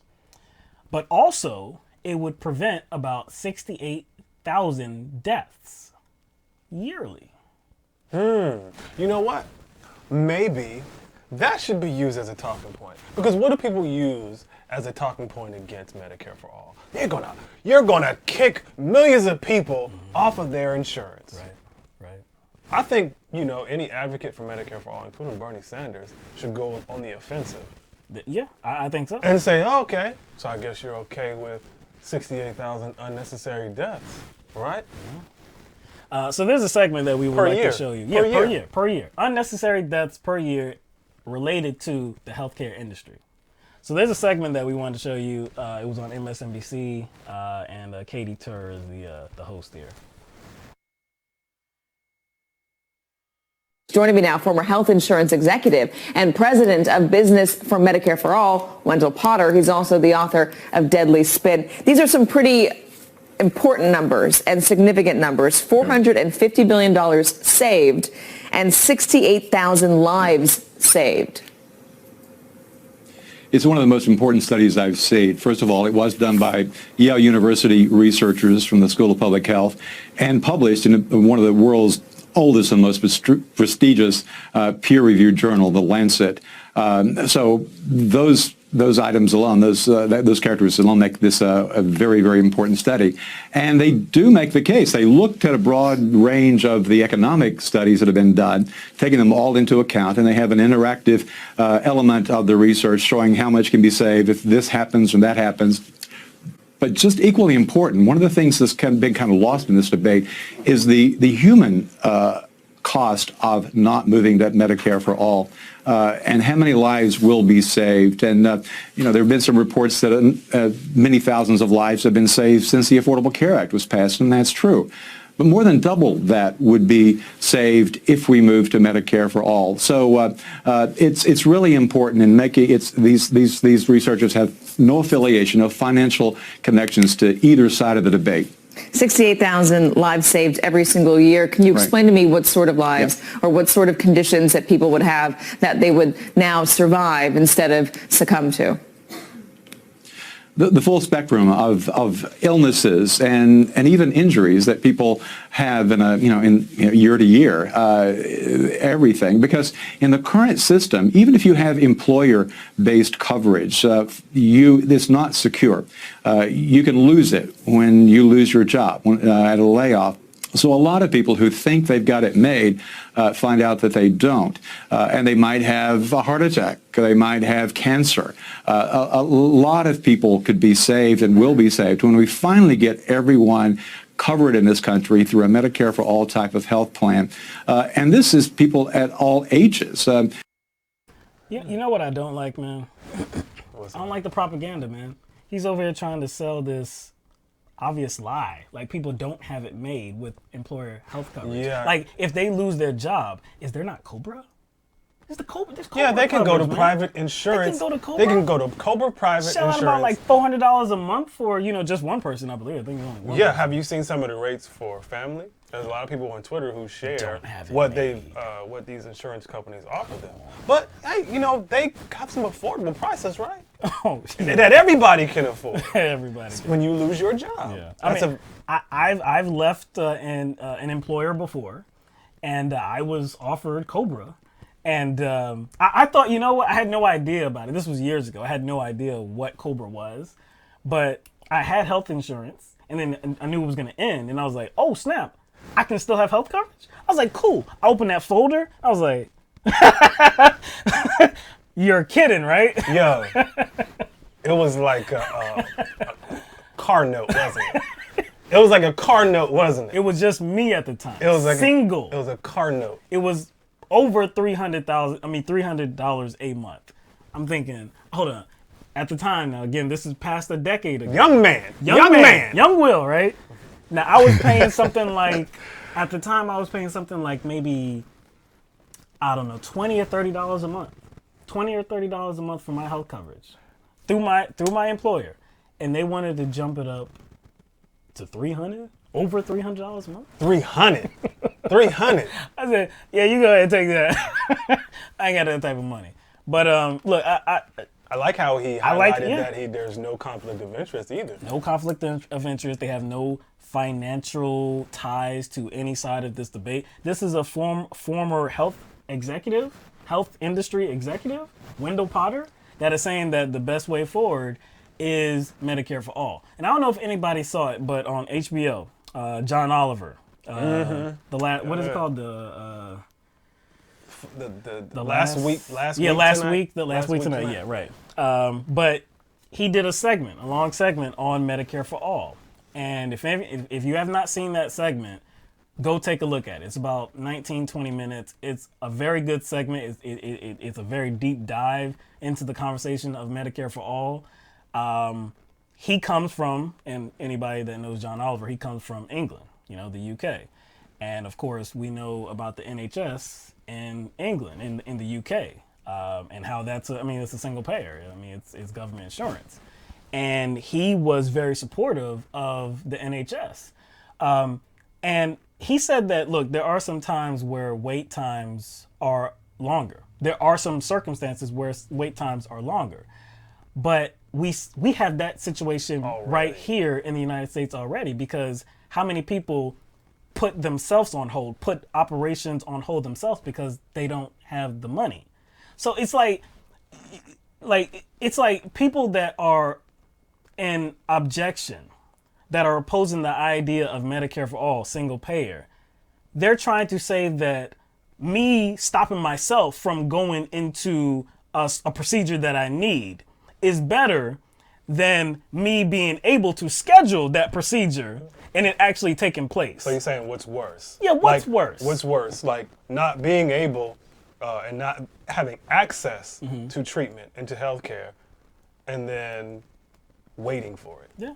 What's worse? He said that there are some problems with the NHS. There's some things that you can make it better by doing, but he said that he's never known anybody that has had a bad experience with their services. Whereas in comparison to the United States, all you have are horror stories as it relates to not being approved for a procedure, being overbilled, all of these different things. I know people who have lost their job and medical bills stacked up. Of course. And they couldn't pay for it, went into bankruptcy and lost their homes. Yeah. And were homeless. The major reason why citizens of the United States of America file for bankruptcy is because of health costs, because of expenses related to healthcare. That shouldn't be the case whatsoever. So in that segment as well, John Oliver talks about the expense. And I like that he covered it in the way he did too, because look, we know that Medicare for all is going to be very expensive. But we also know that healthcare right now is expensive. Where does most of the expenditure occur? The administrative cost. And that would be totally like picked up and thrown out the window, because we wouldn't have that anymore, because we would have a government run health insurance program. So look, we don't know, like if anybody is saying, like putting a firm number on how much Medicare for all is going to cost, they're lying to you, because I don't think anybody knows exactly how much we're going to spend on it. But we do know that we're spending a huge amount of money right now on healthcare, and it's only going to increase in the years going by. There have already been studies that are out there, and it's going to increase by trillions of dollars in just a few years. So to not do anything, to not actually save 68,000 lives per year, to not possibly decrease spending on healthcare by implementing Medicare for all, to not do this in the interest of people, to actually make the promise to people like an actual thing, to say that healthcare is a right, to not establish that principle, you're not actually advocating for people if you're doing that. If you're on the other side of this argument, you can't call yourself a humanitarian. Definitely not. You can't call yourself a representative of people. You can call yourself maybe a capitalist. You can call yourself a corporatist. You can maybe call yourself an oligarch. There's a lot of words. That's a slur now. Watch out. That's a slur now. Oligarch has been added to the list of slurs. Yeah. But again, as this study and others have made the case, the best way forward for this country, and not just this study that's doing it, but examples all across the world, the best way forward in terms of healthcare is establishing a single payer system. Why don't, some of these pundits, these people in the major news media who have disparaging things to say about Medicare for all, who fearmonger about it, why don't they consult the country above us, right? I don't ever hear them, bring back an analysis. Well, they talk about wait time. Do you see what I'm saying? Like I've never heard them like bring back some sort of analysis that they've retrieved from up there, from the country above us. Well, again, the only analysis. Do you see what I'm saying? Like that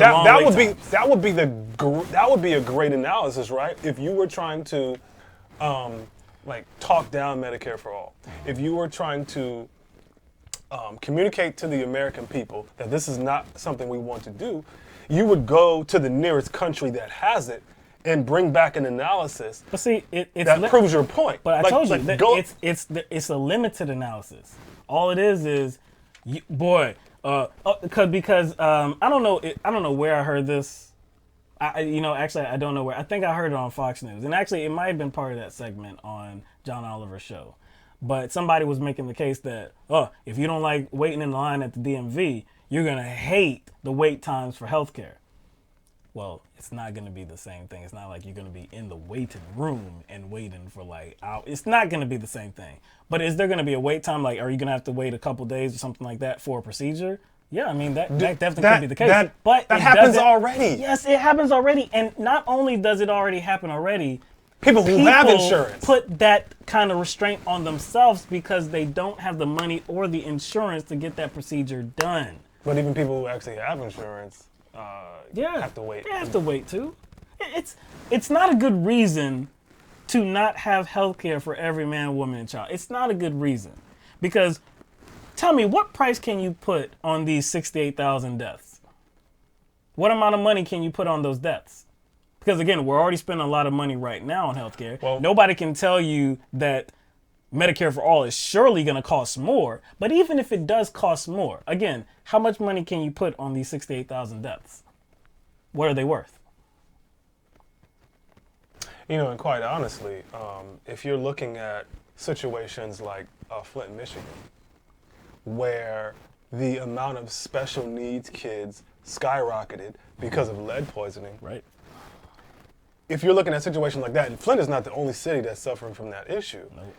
If you look at circumstances like that, I would think it would be imperative for this country to implement a Medicare for all system. Not just because healthcare is a right, but because to me, it's a form of restorative justice. Yeah, because of the abuse. Because the abuse, yeah. Of elected officials. Exactly, situations like that. Right, I agree. I totally agree. So, yeah, again, if you haven't seen that segment from John Oliver, definitely go do that. We have another clip as it relates to politics here. Senator Amy Klobuchar. It's a bad moment for Senator Amy Klobuchar recently. She was being interviewed by an outlet. I believe this was Univision. And we know that she's been trying to make her case for people of color. She's not polling really well when it comes to those communities. And we know that we're moving into the states where they are more diverse. And Nevada has a lot of diversity, has a lot of Latinx people. So again, that's going to be her strategy. That's going to be her focus on trying to make some kind of appeal to these people. So she sat down for an interview, and I believe this is Univision. Sat down for an interview, and she was asked about the Mexican president, and this is how she responded. What do you know about the Mexican president? Okay, well, what I will tell you is that I will visit Mexico in the first 100 years. 100 days. 100 days. I will visit there. Are running for president. Yes. You would like to be the Democratic candidate. Yes. What do you know about the Mexican president now? Well, I know that he is elected in the last few years. I don't know him personally. I've met with the ambassador, and I was actually supportive of the trade agreement. So I worked with the embassy on that. They came to meet with me. And I ask because it's so important, especially Nevada, California, Arizona, Texas. This is our neighbor to the south. Yeah. Do you know anything about him? Specifically his politics, what he's doing, since this would be the country you would share a border with? Anything you can tell me about him? I know that they are neighbors, and regardless of who the leader is, that it is someone that I will work with. Do you? I'm sorry to ask this, but do you know who he is? Do you know his name? Yeah. I know that he is the Mexican president. But can you tell me his name? No. So. Don't you think it would be important if you're running for president to know who the president of Mexico, the country to the south of the United States, is? Yes. Because it affects so many Americans. Mexican Americans are the largest Hispanic, the largest number of Hispanics in the U.S. are Mexican Americans. Of course it is, yes. is there anything specifically you can tell me that you do know about Andrés Manuel López Obrador or what he's doing in Mexico that has a direct effect on all of our border communities? Well, what I do know is that we have had issues, of course, with asylum and people coming up. I actually visited Mexico under the previous president, yes. And went there and led a delegation there to work on human trafficking. And I met with the Attorney General at the time, and we had a very positive meeting. So I didn't meet with the president, I met with the Attorney General. Okay. And then I also, if I could finish, yes. And I also have been very supportive of the USMCA trade agreement. I've also been very supportive of trying to work on the asylum cases and the like. So. Bless her heart. Poor baby, is what my mother would say when somebody would do something embarrassing or embarrass themselves. Like, oh, poor baby. That was a really bad look, man. That was painful. That was painful to see. Did she know what questions were going to be asked? Let's say she did. When she agreed to do this interview, didn't she know what the subject would be? Sometimes you don't know. Going into an interview, let's say it's like, oh, well, you know, we're just going into an interview. I don't know. That's sometimes that happens. So let's say she didn't know the questions. What other question do you have?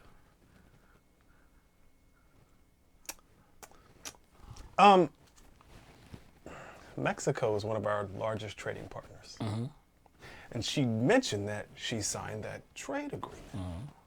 So if you signed a trade agreement with one of our largest trading partners, but you don't know the president's name, the name of the president of that country, that's just a bad look. Like that's just a bad look. And it was she just looked like a deer caught in the headlights, and she just did not handle that situation well. Didn't she mention something about the support she has?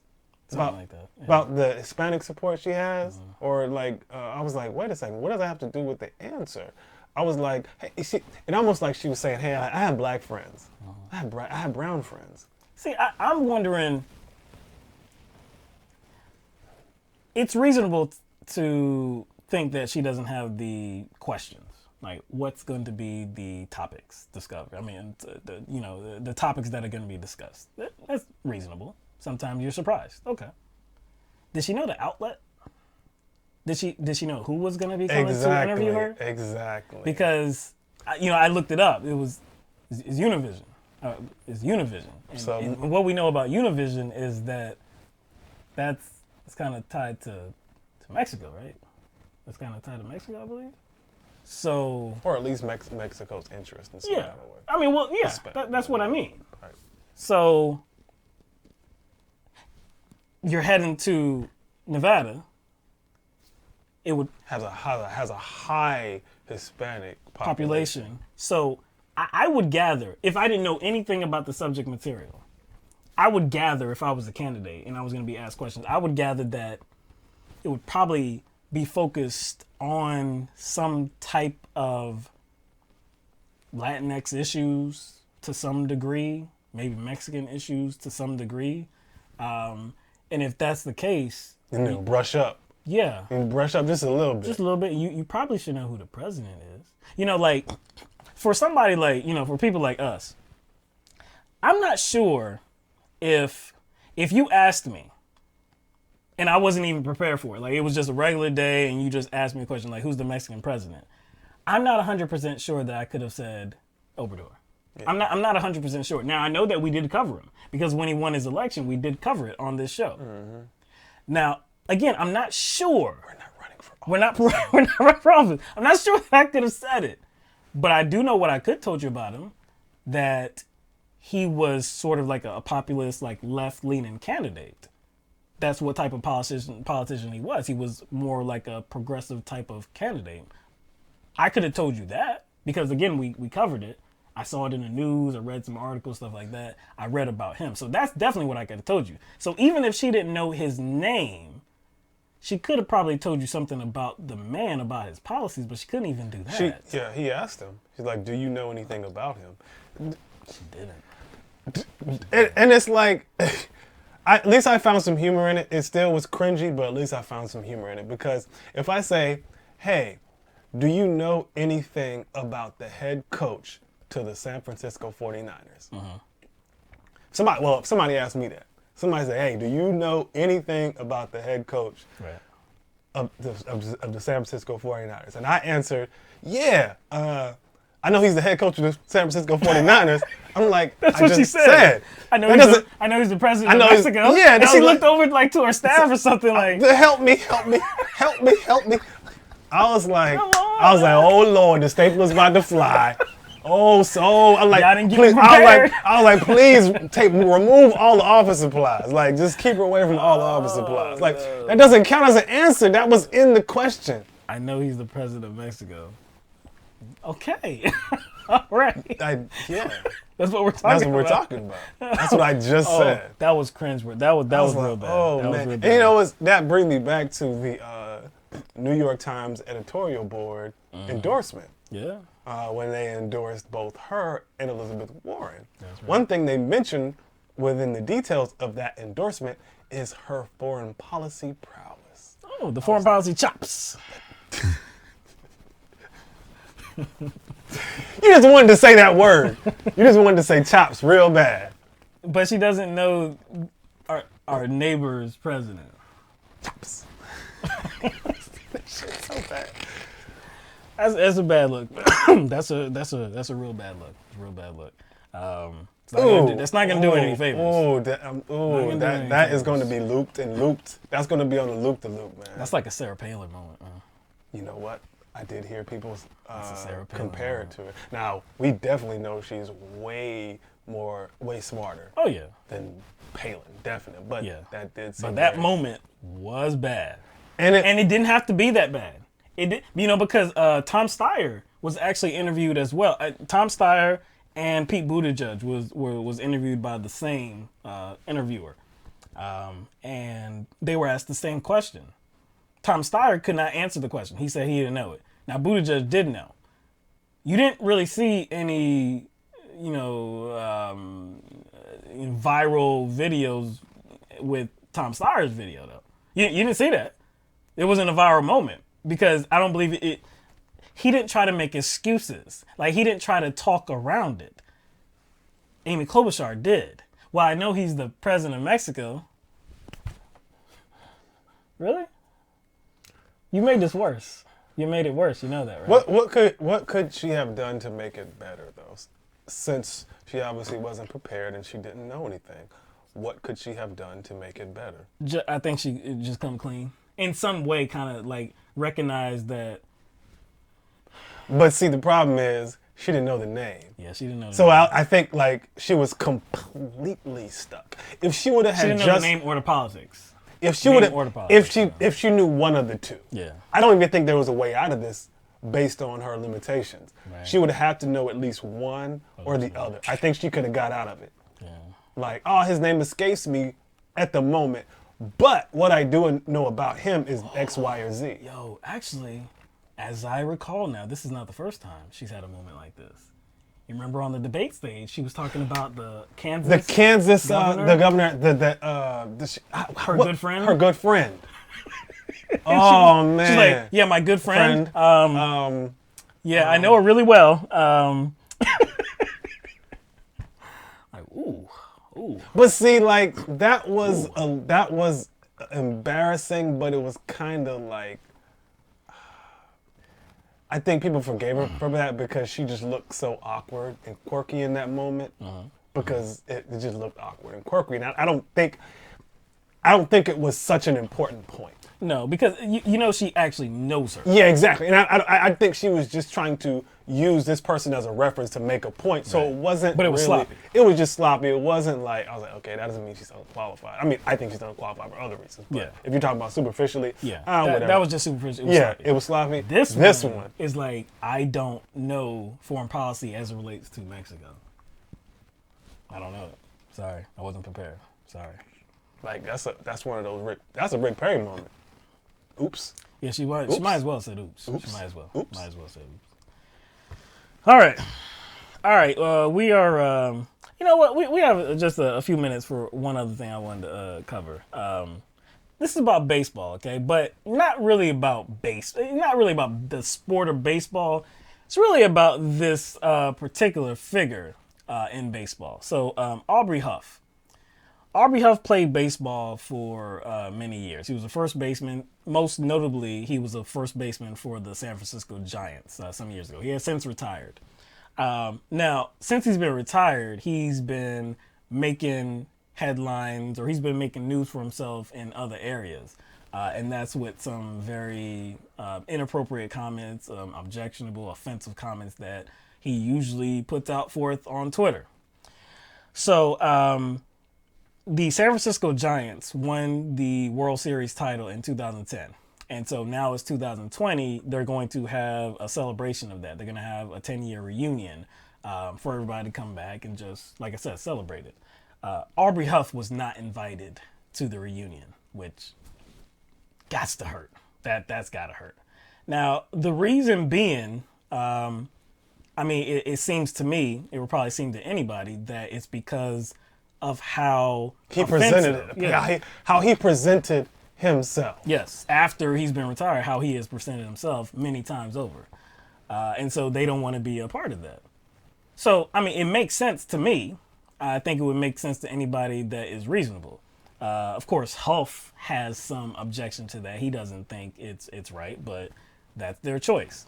Now, just for some context of some of the offensive comments that he has put forth, there was one comment he said some time ago. He said, quote, "Let's get a flight over and kidnap about 10 Iranian women each. We can bring them back here as they fan us and feed us grapes, amongst other things," end quote.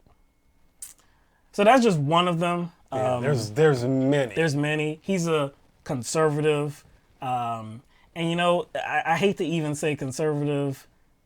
He's just he's a bad person. He's just a disgrace of a human being, really. If you look at his words. Now, he tries to disguise that. He tries to disguise how evil and how horrible a human he is by saying that, oh, it's just a sense of humor. Well, a lot of people do that. There's a lot of people who find humor in horrible things. Yes. So what? He's just one of them. But anyway, he has also objected to the first MLB female coach in history.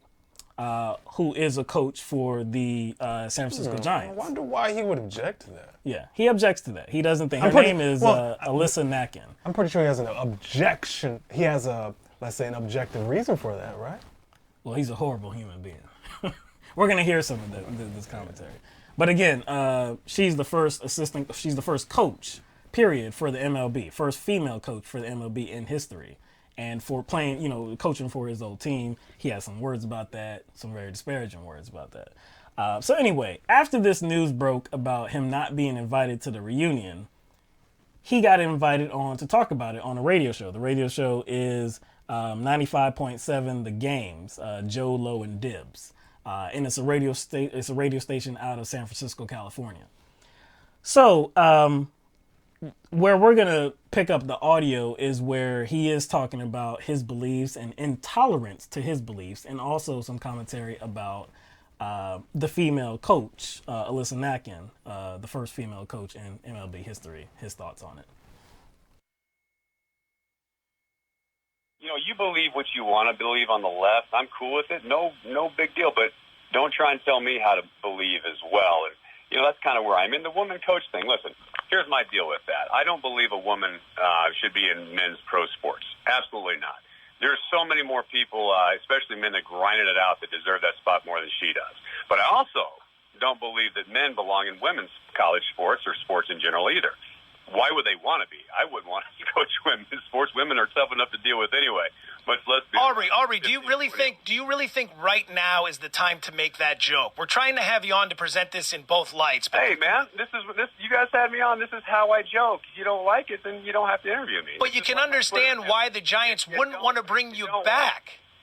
if you don't like my Twitter, don't follow me. If you don't want to interview me, don't call me. That's kind of how I am, brother. I'm not following you. I would never follow you. What I wanted was the opportunity today to bring you on the show so we could at least hear your side. And now I'm realizing what a mistake that was. You seem like you have no remorse for any of it, and I'm not saying you should. Your political views are yours. Your views are yours, and the First Amendment's your right. But when people get outraged about the things you say when you talk about kidnapping Iranian women, it seems like you don't even bother to try and understand the other side when you want them to understand your side.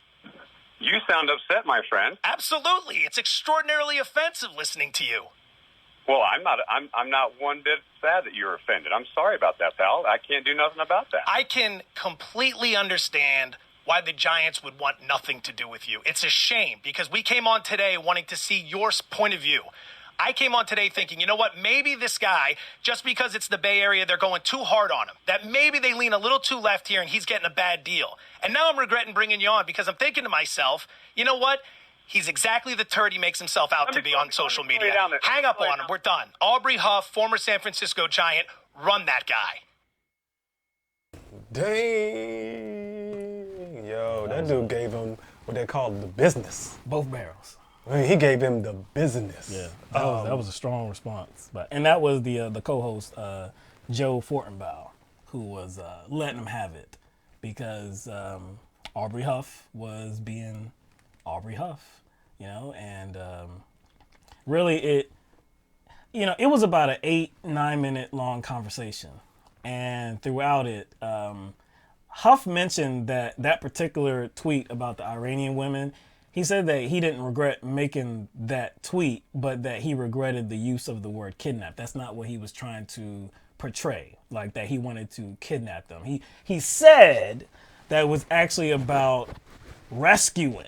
Really, it's not his word. It's my word. Just based on what he was saying, it was more like he wanted to rescue women from a country like Iran because they would, of course, want to live in America more so than Iran. So it was a poor choice of words. That's what he was trying to do. But then he went on to talk about the first female coach in MLB history and how he doesn't think women should be involved in the men's side of sports and men shouldn't be involved in the women's side of sports. And who would want to do that? I wouldn't want to do that because women are tough enough to deal with anyway.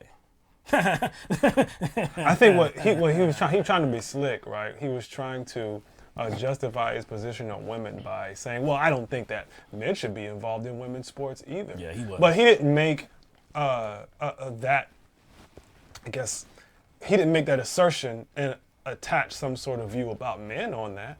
That's how you know it was just him trying to cover it up. Like he was trying to balance the playing field, no pun intended. But he's one of those type of people that expresses his ideology in jokes. Yes. Through jokes. Because you know why? Because he knows that normal people won't take them seriously. So he tries to joke around them. He tries to provide some sort of joke backdrop. You know what I'm saying? To make it seem like, hey, I'm trying to be lighthearted, but I'm a bigot. Yeah, he means what he says. But see, it's in the form of jokes. And you know what?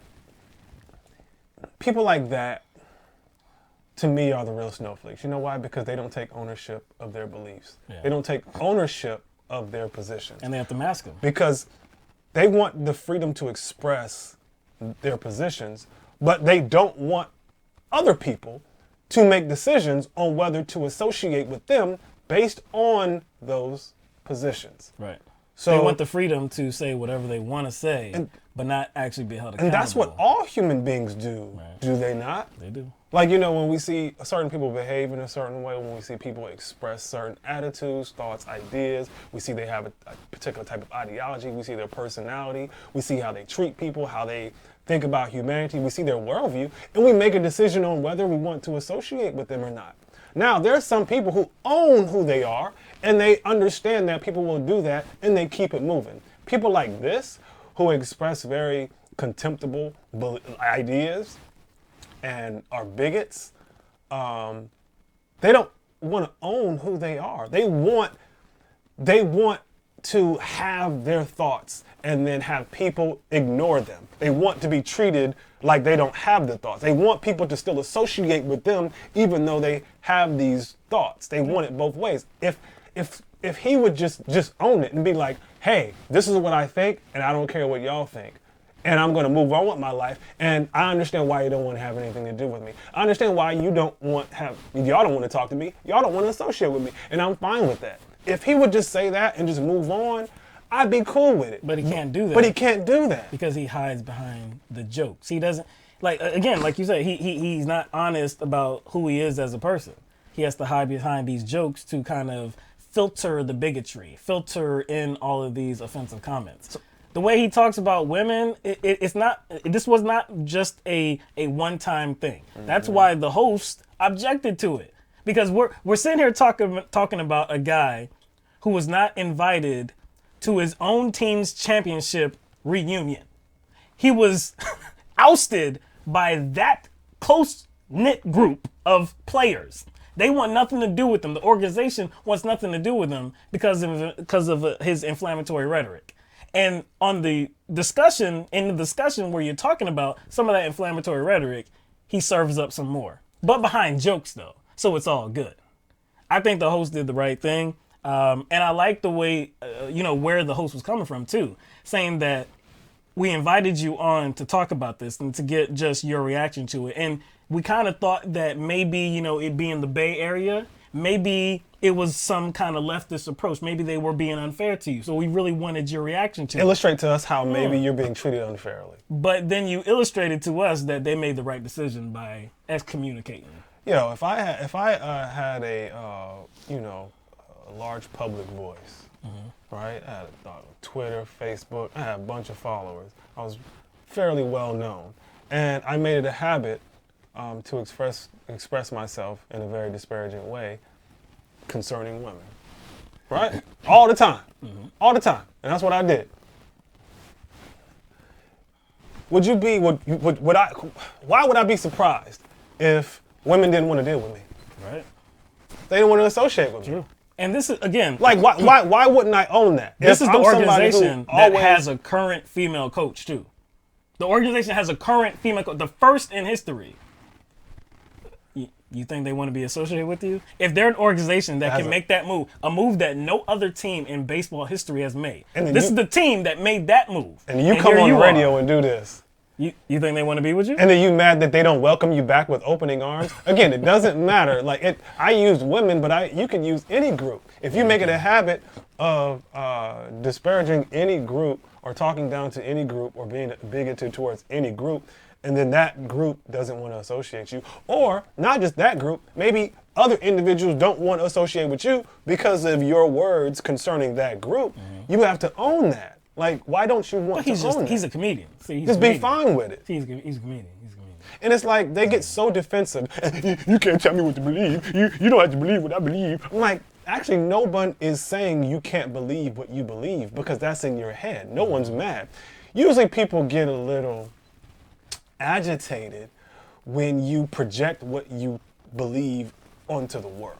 Yeah. And you affect the world around you. Yeah. So you can keep your beliefs to yourself because beliefs are beliefs. They're just in there. This is another That's case. Cool. You can have your beliefs. But this is another case of your intolerance is intolerant?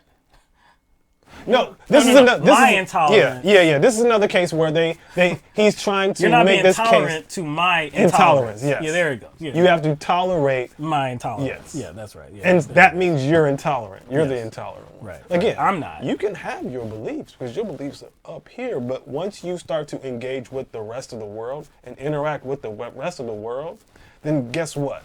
People are going to judge those things. People are going to analyze those things. People are going to respond to those things. People are going to make decisions about whether they want to associate with you based on those beliefs and those positions. That's just how it works. Like it becomes active then. Then your belief comes active. Well, look, it couldn't happen to a nicer guy.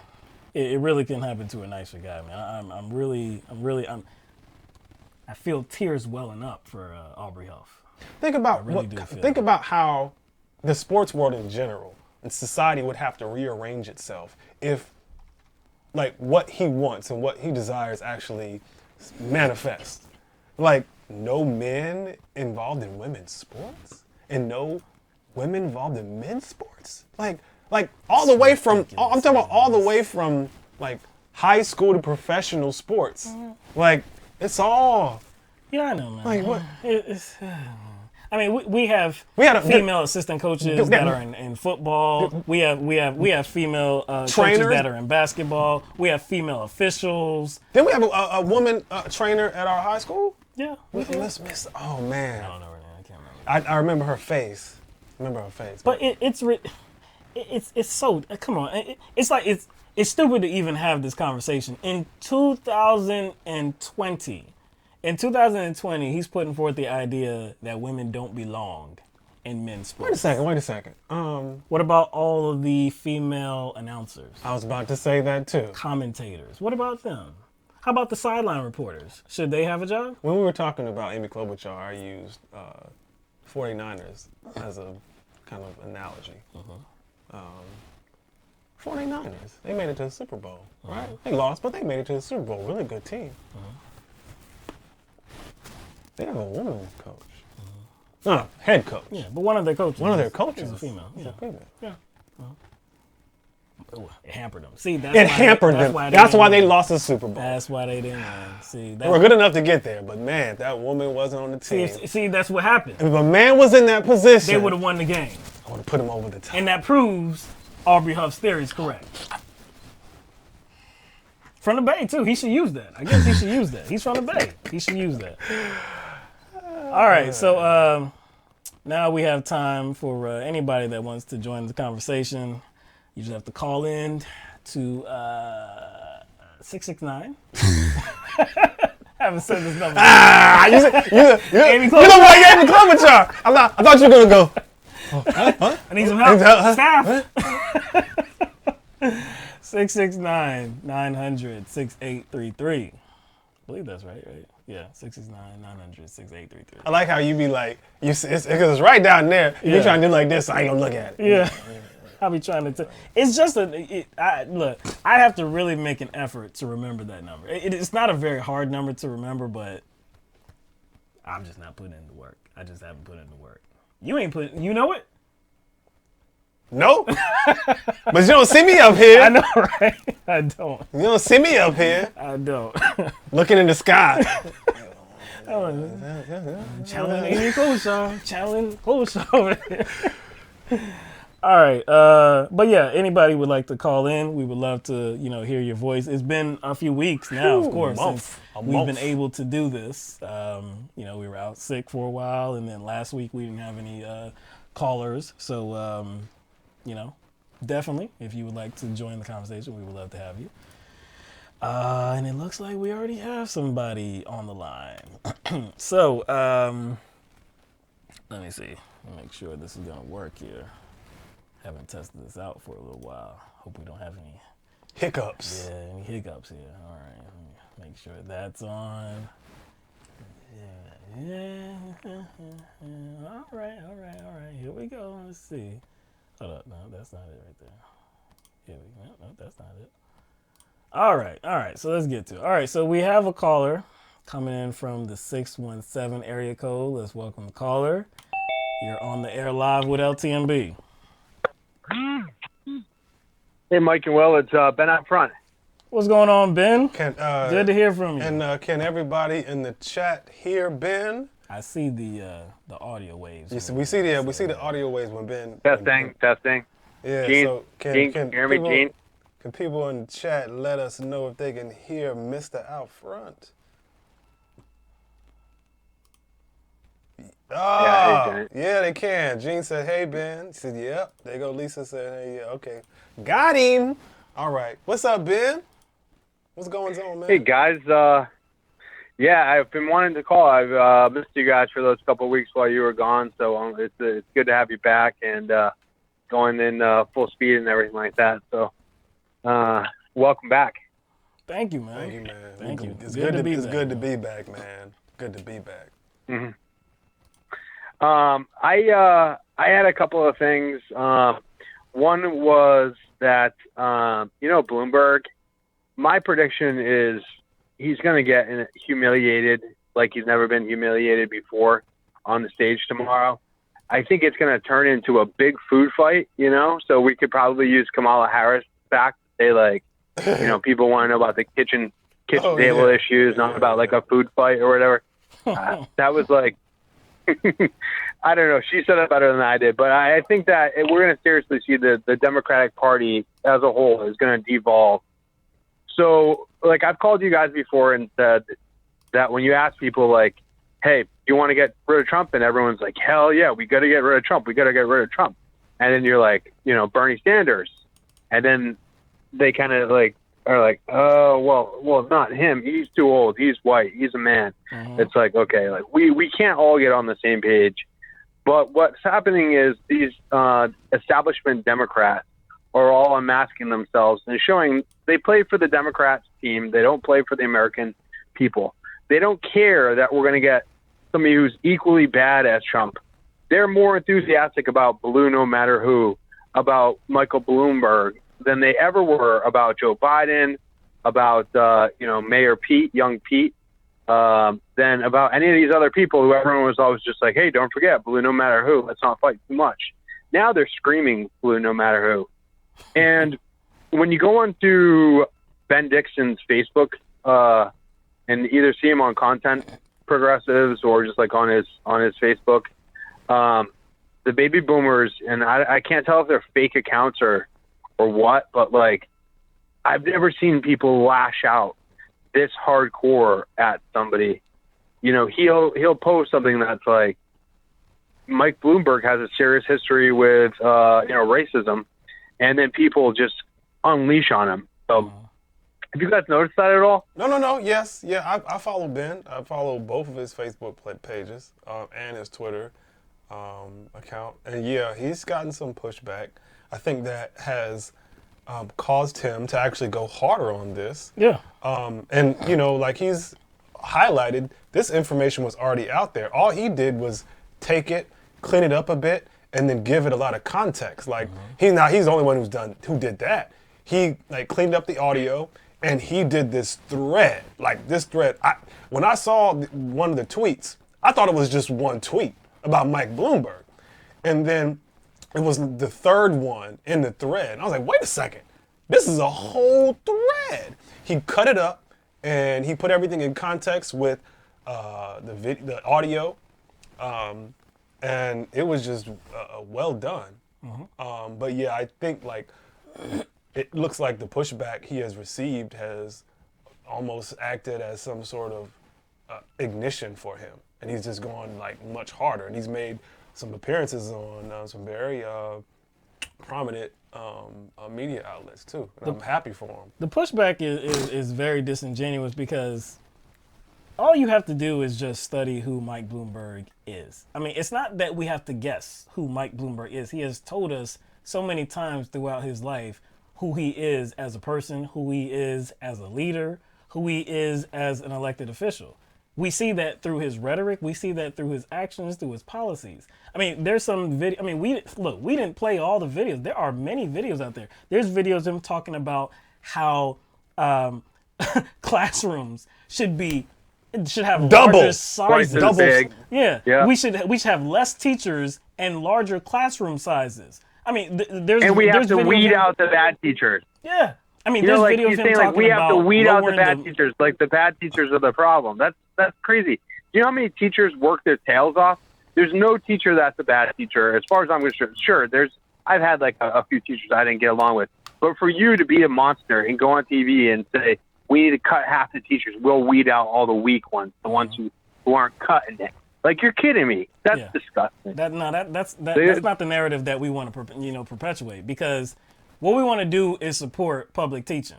What we want to do is support the idea that teachers need more assistance, not less. We don't need to cut jobs in the teaching profession. We need more of them, because we're talking about shaping the landscape of this country and this world. We need teachers to do that, because parents can only do so much. They do have to work as well. So we need teachers to be invested in our youth, in their growth, and in what they're going to be as a young adult and going forward. They are instrumental in shaping the course of this nation and the course of this world.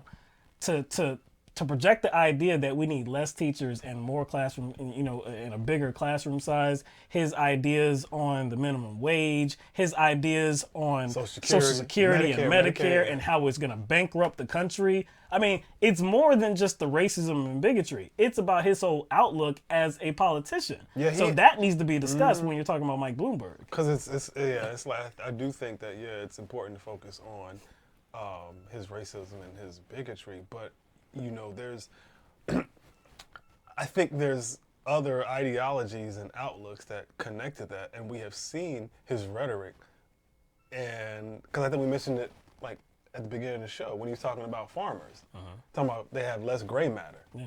So it's like he's stupid. So he's a classist and an elitist as well. I think those two things run hand in hand. I think those two things are always connected. The rationale behind supporting him is, again, it's disingenuous. It lacks integrity because these people that are doing all of this, trying to fan the flames and trying to project them forward, they have to make apologies for him and they have to excuse his totally reprehensible behavior. And it's not even like they're trying to do it. All they're saying is that, well, see, look, he appreciated how painful it was for these communities, and that's why he apologized. Well, I don't care about your apology. I care about your movements. If you really felt what you're saying right now, then where is that reflected anywhere else? Like, what moves have you made since you weren't the mayor of New York City, 2013 to 2019? Throughout those years, you were there defending the use of stop and frisk. You didn't say anything different about the minimum wage or about social safety net programs, Medicare, Medicaid, teaching profession. You didn't say anything different than what you always said. But now, 2 minutes before you Mike, for Mike and Will, he apologized. He apologized. And you know what? He gave a half-assed apology for you, too. And isn't that good enough for you peasants? Because he said he was sorry. Hey, haven't you guys ever got it wrong? You've never got, I don't know about you, but I got it wrong once or twice in my life. Nobody's perfect, right? Nobody's perfect, right? We all make mistakes.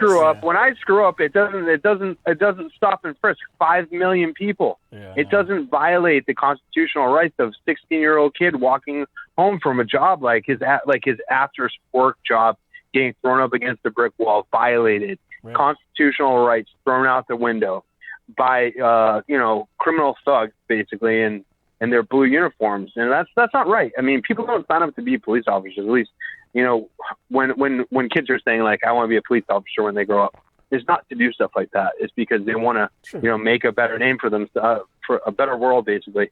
But then when you get into these professions and you start seeing that the people who get ahead are the ones who are bullies, the ones who are tough guys, then you start playing by the rules. And if you don't like it, how many people have probably left the force? I'm sure a lot of people probably left the force during those times and went on to different careers and did different things. But the people who stuck around and played by Bloomberg's rules. And the guy is such a pig. Like, you saw him on, The Apprentice, like on national TV, saying, "Well, I know the girls' team looks better than your team." And he's got no personality, no charm at all. He's going to get, first of all, the Democrats, he's not going to get on the stage with Donald Trump. I mean, least of all that Donald Trump's probably not even going to do a debate at all, no matter who the nominee is. But let's just say he's not going to make it there because he's going to get humiliated tomorrow night. Because I look at it like this. Bloomberg is like the millionaire. He's like the millionaire kid who has the birthday party, and all the parents who show up with their kids to the birthday party because they all have to come. But guess what? Nobody likes him. So they can take his money, they can run his ads and make sure that their editorials are glowing. But at the end of the day, we're the ones who are going to vote or not vote. And there's no way that we're going to vote for that loser. So he can have $1 billion if he wants, but that's not going to cut it. It's like if you watch, I don't watch The Bachelor or Bachelorette or whatever, but let's say, people are watching on TV and she's choosing between kind of like the poor guy who's like really cool and like wants to get you health care and wants to take care of you and get you an education, or like the filthy rich guy who doesn't need anything, but he's going to take you on like vacation. So the Bachelorette is going to like have a really hard time making that decision and stuff. But everyone at home is like, what's the matter with you? Like, obviously you need to go for the cool guy who's going to give you health care. and going to give you education. Like, that's kind of like, it's an obvious choice. The only thing that could go wrong, again, like I said before, is if the moderators do provide him some type of cover. I don't think they would do it, just judging on how big this story is, how much there is to discuss about Bloomberg, and how he has been entirely silent because he hasn't been able to be on the stage. And now he does have that opportunity. Oh, he's going to be a focus because he is rising in the polls. And we know how these outlets and the moderators, it seems to be when people are making that rise, seems like they're afforded more time when it gets to the debate stage. So he's going to be given a lot of questions about the legacy that he has left behind. I've talked about how, I compared him to the other billionaire in the race, Tom Steyer. And Tom Steyer has, a questionable path as well. Now, it's nowhere near what Mike Bloomberg's is, but he was in the hedge fund business and it did make investments in the fossil fuel industry. And that's something that I oppose, no doubt. That's something that will not do anything good for climate change whatsoever. It won't do anything to make our path easier to transition our energy system into something that's, renewable and clean energy. It won't do anything for that. So if he's going to be, criticizing that, cool. Now, 2 minutes before he announced his intention to run for president, he didn't make that change then. It was like a decade before. So, and still yet people are criticizing him for that. And I think it's still, I guess he still deserves to be criticized for it. It is part of his legacy. But he started Next Gen America, which is an environmental advocacy group.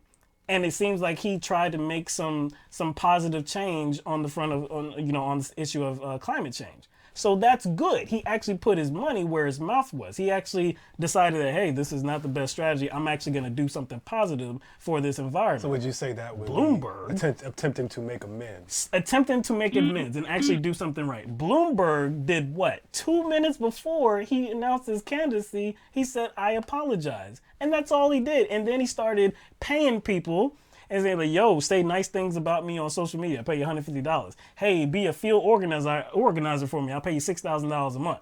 Hey, I don't know what they're giving all of these, former mayors and congressional elected representatives. I don't know what he's giving them, but they're out here in droves talking up Mike Bloomberg. Yeah, he even employed one of the large, I forgot what they're called, but he employed one of the largest,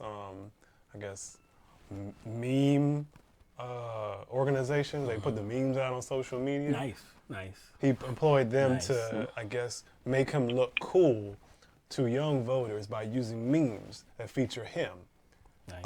And what happened is, with the way the internet works, the other meme companies, the other meme organizations, the other meme groups, they got to work? They got to work and started making fun of those dudes for doing that. So it's kind of backfiring. Yeah, that's what happens sometimes. Yeah. And just let's never forget, we didn't get a genuine apology. We got the old "I'm sorry, but." Yep. You know the "I'm sorry, but"? That means you're not sorry. Yeah. Right? But I inherited everyone knows that. Yeah. I'm sorry, but. And it was, but I inherited it. But I brought it down to 95%. But I didn't know how aggressive my officers were being. Really? But, and then Donald Trump. So let's just, stay on this. And every time people say, well, Bernie's people are so mean. Yeah, that's right. That's what we are. So get used to it. And that's what it is. I'm not going to deny it. And I know Bernie has to say, like, whatever. So you want to come at us with, like, these false premises, you're going to hear it. And that's what it is. And I'm not going to sit back and let them, trash us. Or it's like, somebody posted yesterday on Facebook, they reshared Barack Obama's statement that he made about, 11 years ago, I signed the Recovery Act, and it led to the record job creation and, whatever he said about it. And there was a Republican who wrote, in my friend's comment, he wrote back, so I disagree. I just completely disagree. Sorry, but let's agree to disagree. Well, you know what? It's like one thing if he said, like, Obama was the greatest president. That's an opinion, and you can disagree with opinions. But when somebody says a very basic fact, like, I signed this 11 years ago, and this is what it did, it's statistically proven. Like, how can you agree with that? So, yeah, I don't know. We'll come for Bloomberg. And the last thing I want to say, or just like the last topic, I'll try to keep it short, is, Klobuchar with her snow monster joke? Yeah, the one she keeps repeating over and over and over and over and over again. Yeah. So I know the whole joke, so he called. Oh, so okay, you know the whole joke. So yeah, it goes like this. It's basically, all right. So you remember I announced, and it was snowing. It was a blizzard, and so Donald Trump tweeted at me. He said, "Oh, I guess there's the crazy snow woman who's announcing her run, and she's running on climate change." So I tweeted back at him, "Hey, Donald Trump, the science is on my side, and I'd like to see how your hair would fare in a blizzard." Yo, dude. Yo, you actually said that better than Klobuchar. Oh, no. His parody is better than the actual joke. Yo, his parody of the joke, that was priceless, and his impression of her is better than her, and it's funny. Yo, so how you make an unfunny joke? I tell it to everybody. No, but I think that is so funny. She genuinely has no clue, and the whole thing about Hanlon's razor, which I tend not to agree with. The Hanlon's razor says never attribute to malice what you can attribute to ineptitude or just stupidity, basically. So every time she got up on stage and said Bernie, Medicare for all, we really don't know anything about it. We don't know what it's going to do, and I don't think people are going to want it. And it's not this, it's not that. How are we going to pay for it? It just shows she's genuinely uneducated about topics. She is not prepared. She's not at all prepared. I mean, you guys nailed it before when you were talking about you're going on Univision. Don't you think you'd get you'd research Mexico? Even if you were going into a college exam or something, you try to cram a few minutes before. You're okay, who's the president? What's the largest city? What's their population? I mean, what else can you figure out? But at the very top of the list, wouldn't it the president be the number one thing that you would want to know? I mean, you could say we're going to have a great relationship. I look forward to meeting so-and-so.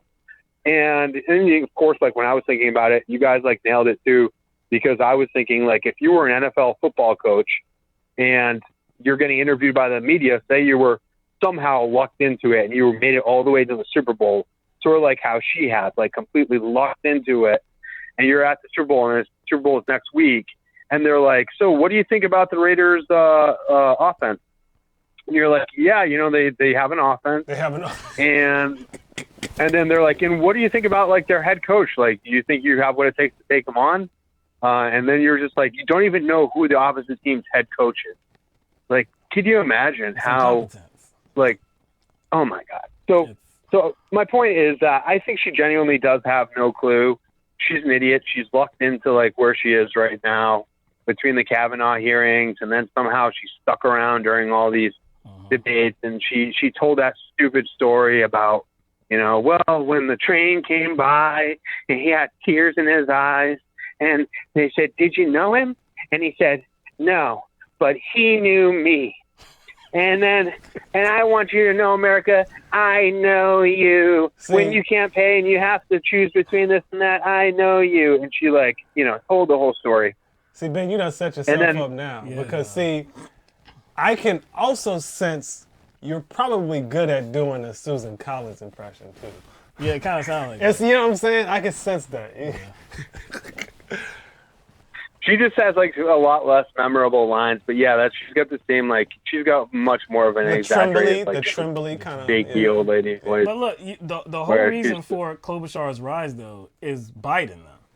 Biden is the fault of Klobuchar's rise, because if Biden hadn't faltered, through all these weeks and through all these months, I don't believe that Klobuchar rises, because there would be no lane for her to get to this point.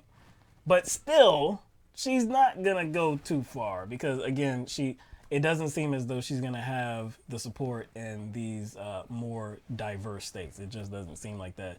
And I think Ben is on something too about how she really doesn't know a lot, or she can be like befuddled, like if it has to do with names or politics, she doesn't do her research, whatever. But even when Sonny Huston asked her about that case, when she asked her about that, and she was like, well, you know what? I always say, the prosecutor's got to take a look at the information. You were the prosecutor, and you're talking like it's already been settled. He's already been convicted. She's like, we gotta look at that. We gotta look at it. That time is already passed. He's like, what are you talking about? That was a bad look. You don't even sound like. And I think isn't Sonny like a lawyer or something? I'm not sure background. I'm not sure. I don't know. I could be wrong. It doesn't take a lawyer background though. It doesn't take a lawyer or something. Like it doesn't take that. But yeah, I mean, you're talking about your own record. And she doesn't have the competence to say that. Yeah, I mean, like even like to have some type of like escape route out of that. But rather, she said, well, you know what? Yeah, the prosecutor should take a look at that. You were the what? What are we doing here? What's going on? I don't understand. But anyway. It's gonna hurt her. Just I guess what I was gonna say was the whole thing about like the Klobuchar or something like Klobuchar. When you add up all the conservatives together, when they pretty much Bernie combine the Sanders. two moderate. But what they don't account for is that the people who vote for when you vote for Joe Biden, most of those people, their number 2 choice is Bernie Sanders. Yeah. But the media won't ever tell you that because they just want you to think everybody's so reasonable. I was in line at Dunkin' Donuts. Ben, sorry, Ben. This is what it is, all right? I don't know what you're talking about, but the centrist vote is beating the liberal vote, okay? So this is coming straight from the corporate media. So they know what they're talking about. It's going to come down to that's what the DNC is going to say too when we get to the convention, and all these people are just trying to stick around. None of them have a chance of being on the first ballot president, so they all just want to stick around and try to stab Bernie in the back. We'll see, man. Look, I've seen a few conversations about that. Not many, but I've seen a couple on, like if it's on a segment on CNN or MSNBC. If that actually happens, man, it's something that I don't know how the Democratic Party makes a return. Somebody might put a hit out on Perez. That's how it's going to be. Somebody going to put a hit out on that dude. Because again, really, look, we only had 2 candidates last time, okay? But still, we had a situation where one candidate did not reach the number of required delegates to win it outright. So if we have that same situation, it should go to the person that has the most pledged delegates. I mean, that's pretty simple. I mean, that you don't have to have much of a brain to say that. So we'll see what they do. Man. Yeah, we'll have to see. So yeah, you guys, I could go on for forever, but I'll save something for Thursday or next Tuesday or whatever. We'll see how it goes. But all right, Ben. Yeah, always good tuning in with you guys. Yeah, man. Always very good hearing your voice. It's been a while, man, and glad that you brought something good to the show tonight, man. Yeah, and just remember, I even had more too, but I'll save some of that for the imagination. You guys could just imagine what it could be. All right, guys. Enjoy the debate tomorrow night, too, all right? All right, man. You too, man. All right. Be well, guys. Better. All right. We're going to go on to 267 area code. You're on the air live with LTMB. Hey, hi. Can y'all hear me? Yeah, we can hear you. Oh, hey. This is Phil. How y'all doing? Phil, What's up, Phil? What's going on with you, Phil? What you snacking on, man? You sound like you snacking on something. Oh no, I was closing this bag of Doritos. Cigarillo. Okay. So man, I just finished smoking. Okay. Hey, I'm saying. Oh, you finished doing something. Hey, man. Honesty, I know. The PA, I'm about to see if I could get the medicinal. Oh, really? Because the PA, I think they on the medical requirements, I think like general anxiety or something. One of those general anxiety or something like that qualifies. So I'm about to literally, start doing that instead of getting it off the black market. But not to go off topic. But that's always on topic. That's always on topic. What are you talking about, boy? Oh man, that's one of the main things I'm voting for. To be honest, but man, Ben brought up a lot of good topics. I don't even know where I was going to go. Before I forget, though, I really can't stand Bloomberg, but I feel like everybody's been talking about him a lot. So I'm gonna leave that alone for now. I don't want to offend anybody by calling anyone an oligarch, so I'm gonna chill. I don't want to use any slurs and get y'all demonetized. Yeah, he's a plutocrat. You don't want to punch down. You don't punch down. Don't go after marginalized communities. Okay. Yeah, let me chill. But my number one enemy right now is Elizabeth Warren, because I had a feeling you were gonna say that. Yeah. It is just. I mean, I'm chill now because I just smoked, but like, it just this whole culinary union thing. Yeah. And her, like, I mean, it's just one thing after another. Y'all already know my feelings probably on the sexist thing. Like everybody that is sane, I agree that was like the beginning of the end for her. But like her, saying her and Amy are the only one that don't take PAC money. Oh yeah. Yeah, and that was then, mine too. And then the culinary union thing, and then she doubled down again because I seen another. I don't know if it was I can't remember if it was from the same interview or a separate interview, but she was saying, doubling or tripling down. She was saying like, "Oh, Bernie has some answers or something," or it may have been in response. She has things to answer. He has things to answer for. Yeah. Yeah, and I'm just like, yo, you're just she's making me angry, and but like I can't wait till Super Tuesday because just seeing Warren supporters at the rallies, seeing their face on the camera, it'll literally be like when Trump people watch Hillary voters. So I'm gonna know how they feel, because I feel for other people, like some Yangers I'm kind of cool with, whatever.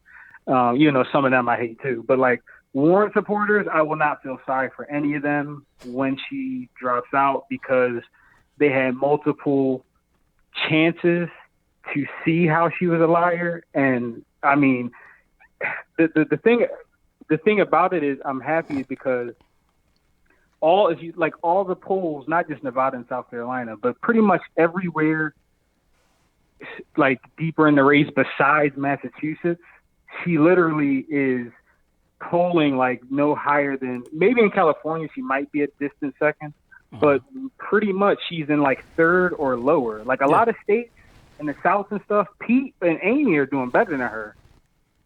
It's a lot of states where she's close. She's almost in like Tulsi range. It's a lot of states where she's like 5%, 7%. So, I can't wait till she just drops out, because I think like with her out, some of her, like her Hillary people will probably go to Amy or somebody, or maybe Pete. But I do think like a portion will come to Bernie, so I think that will help Bernie. But my question was, I guess kind of related to Warren, because Warren is not going to be like clearly, even though her strategy was to make it to the brokered convention, because she's going to drop out so quickly, I don't think that's, likely at all for her to make it that far. I wanted to know who y'all thought like would be the other person to be like the hypothetical last man standing with Bernie, because I was looking at it and they're really only like two options for me, because even though Biden dropped faster than people think, he still is like the only person besides Bloomberg that's anywhere close to Bernie, because we know Pete and Amy aren't going to do anything after like even in Nevada they'll probably do okay, but like in South Carolina we know it's the writing's on the wall. I was thinking there's really only two options. It's really only Biden has a comeback. And when I say comeback, I'm using it loosely because I don't think he'll actually be competitive again. I just think basically my theory is Bloomberg is basically his support is going to be so hollow, similar to how Biden's was when he was polling in the 30s and the 40s last year, and then when actual voting started, he couldn't even crack like the 20s or like high teens.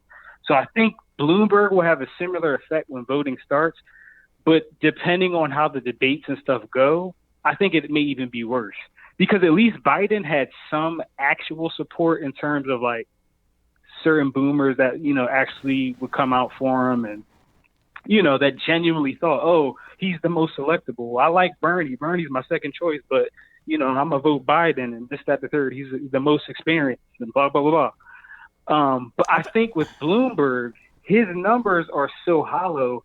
I could see him, underpolling his numbers by like 10% in a lot of states. And that's just based off of what I see now. This is not even factoring in Bernie pummeling him in any debates and like, Ben Dixon and all, It's too early to talk about Bloomberg yet because we just don't have any point of reference. Nothing tangible. Didn't we talk about this after the show on Thursday? Yeah, we did. Yeah, it's just too early to say.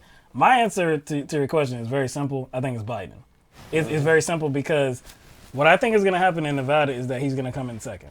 I don't think Elizabeth Warren is going to come in second. I think he's going to come in second. He's going to frame that as some, hey, we're back. We're doing good. We're all the way to South Carolina. We're making moves, and then South Carolina comes. It's very possible that he wins. Weeks ago, months ago, we were asked on this show. I remember somebody, it might have been Ben that was asking. Oh, that was me. Anyway, was it you? One of them was me. Yeah. Okay, so if Bernie, could Bernie win? I thought he would come in second. Could Bernie win South Carolina? I was like, nah, it's not gonna happen. Not gonna happen. I didn't see what was happening. I didn't see this happening, so I didn't see that. So I think there's a very possible chance that Bernie comes in first, Biden comes in second, but maybe Biden wins it, right? So either way, I think he's probably going to come in first or second. That's going to be seen as another win for Biden. The southern states, he's going to probably do somewhat well. He probably, I'm just saying, first, second, third, maybe he's probably going to do somewhat well. But you have to think about who else is in the race too. So Elizabeth Warren, I don't think she's going to supersede Biden. Who else? Klobuchar? Is she? No. Buttigieg? No. Who else is there? I mean, there's Bloomberg. That's it. He's the wild card. I mean, Gaillard and Steyer. They won't be in the race. Well, Steyer, I don't know when he's going to drop off. I guess he'll be in because he'll do okay in South Carolina. I think. But I don't know. It's because he's not broke, so he can stay in forever if he wants. I told you. I think you called it right. It's either going to be Bloomberg or Biden. I mean, it just depends on who it is. No, I do think that's right too. We actually talked about that after the show. Because there's no other options. Yeah, because I like just to think like objectively. If we're looking at polling data, and if that polling data ends up manifesting into how people cast ballots, then yeah, Biden does have a chance to come back. If you're looking at polling in Georgia and North Carolina, even though he's taken a sharp dive in both North Carolina and Georgia, in Georgia he has a bit of a bigger lead than he does in North Carolina, but yeah, he could actually come back in the southern states. We don't, the first two states are very important, and it does kind of set the tone, but, we don't want to get ahead of ourselves, especially with Biden, knowing where his support is coming from. So yeah, once we get through those southern states, yeah, I think we'll have a better picture. And I think Biden looks like he might have a better shot than even Warren. I don't think. Look, Super Tuesday is going to tell us a lot. Super Tuesday is going to tell us a lot. And like I said, I think Warren's going to have to drop out after that. I think Klobuchar is dropping out. I think Buttigieg is going to drop out. We don't know about Bloomberg. Maybe he drops out. I doubt it because he has all this money. Maybe he makes it to another Super Tuesday or something. I don't know. But that's going to tell us probably more about the support for Bloomberg than anything else. So if he's coming in, kind of low, if he's coming in under Biden, he has no chance. If he's coming in under Biden in these Super Tuesday states, he has absolutely no chance whatsoever. I don't care if he spends $1 billion. Exactly. He has no chance whatsoever. So then it comes down between Bernie and Biden, and I like Bernie's chances. Yeah. And I was thinking another thing that makes me more bullish on Bernie even than I was last year. A lot of these states, well, maybe not a lot, but I think on Super Tuesday, at least like between like 2 to 4 states will like Bernie will sweep the delegates in. Yeah. Like, and that's just based on like, because there's I mean obviously Vermont that's obviously, but there's a few states where like like a lot of states where Bernie's polling like around 30, high 29, 30, 31, 32. Some of those states there's only like one person barely around 15. Right. So like if Bernie, and this is without his win in Nevada, and Nevada's probably going to be a land because it's it's outrageous, but at least I could see like Colorado, maybe maybe Washington, maybe Oregon. Like I could see a few of these solidly blue Bernie states, and not that just that they already are polling well. Like Bernie has had people on the ground and has been able to, because he's had such a fundraising advantage. Besides Bloomberg and Steyer, Bernie is able to, like people judge Pete based off of Iowa and New Hampshire, but it wasn't apples to apples because he was outspending Bernie 10-1 just to keep up with Bernie's, people on the ground. Bernie was outspending him, as we're talking now, Bernie's already spending in states that don't even, like he's spending in states that vote on like late March, like. Yeah. Outside of Bloomberg, outside of Bloomberg and Steyer, Bernie has spent the most money.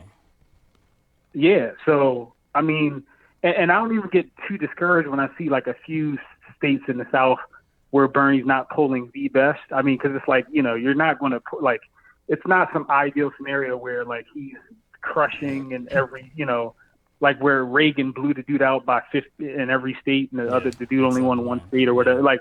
Yeah, it's not, I didn't expect that type of thing. But like I said, I could see, Colorado, Utah, Washington. I could see a few of those states where, maybe one of them, maybe like Biden gets 15, 16%, and then Bernie gets 32. Like, but, that's because even though mainstream media is going to downplay it, at a certain point, people that are just watching, just casual voters is like, wow, this dude is blowing people out. 'Cause I know even me, before I was super into politics, if I would have seen that, I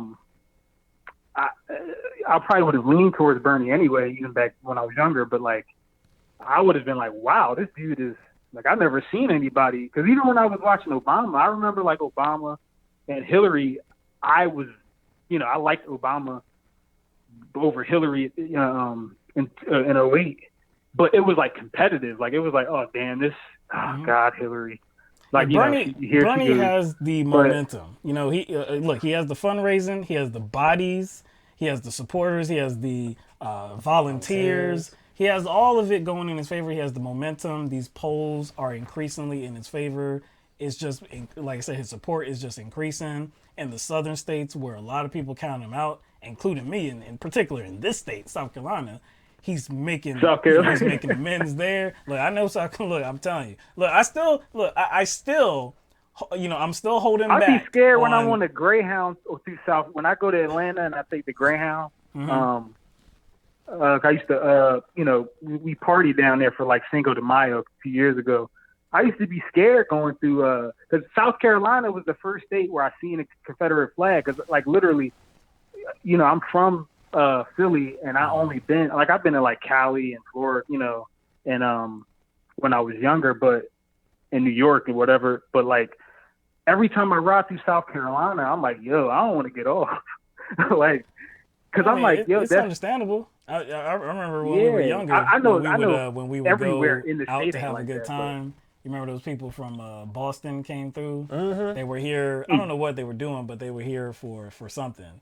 And they were just amazed at, some of the things that were going on here, like how we couldn't get into the club because of our hair. Yeah, they said like they had these rules that obviously targeted black people. Of course. Oh yeah. And they were just like amazed, like that. I mean, that does not happen. No locks or dreads, like. I mean, no look, locks, dreads, or braids. I mean, the pants and the shoes and all. Look, we know what South Carolina is, and especially we know what the politics are here too. So yeah. I know. Look, I still think it would be a huge wasn't Nikki win. Haley If our Bernie governor? Sanders wins South Carolina, it would be a huge win. I think he has a chance.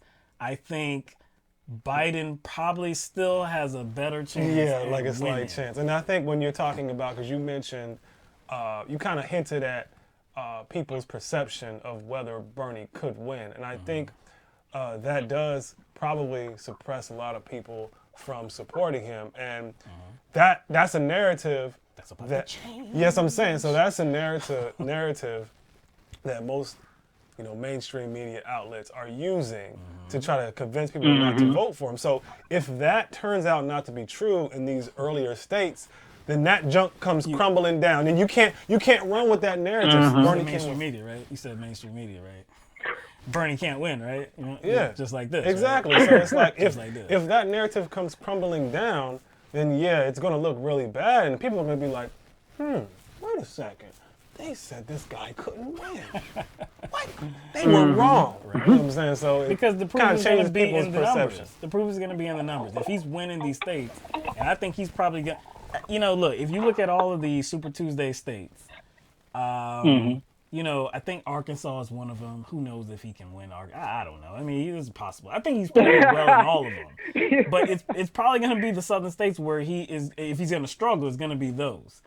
But he's polling very well in all of them, including national polls too. So it just seems as though that momentum, what is going to slow down that momentum? I mean, you're going to have to do something else to slow down that momentum because he has the support coming out of 2016. It's just growing going into 2020. He's competing well. It's not just that he's competing well, but he has the backing too. He has the support. He has the fundraising. He has the strong ground game. I don't know how you stop this.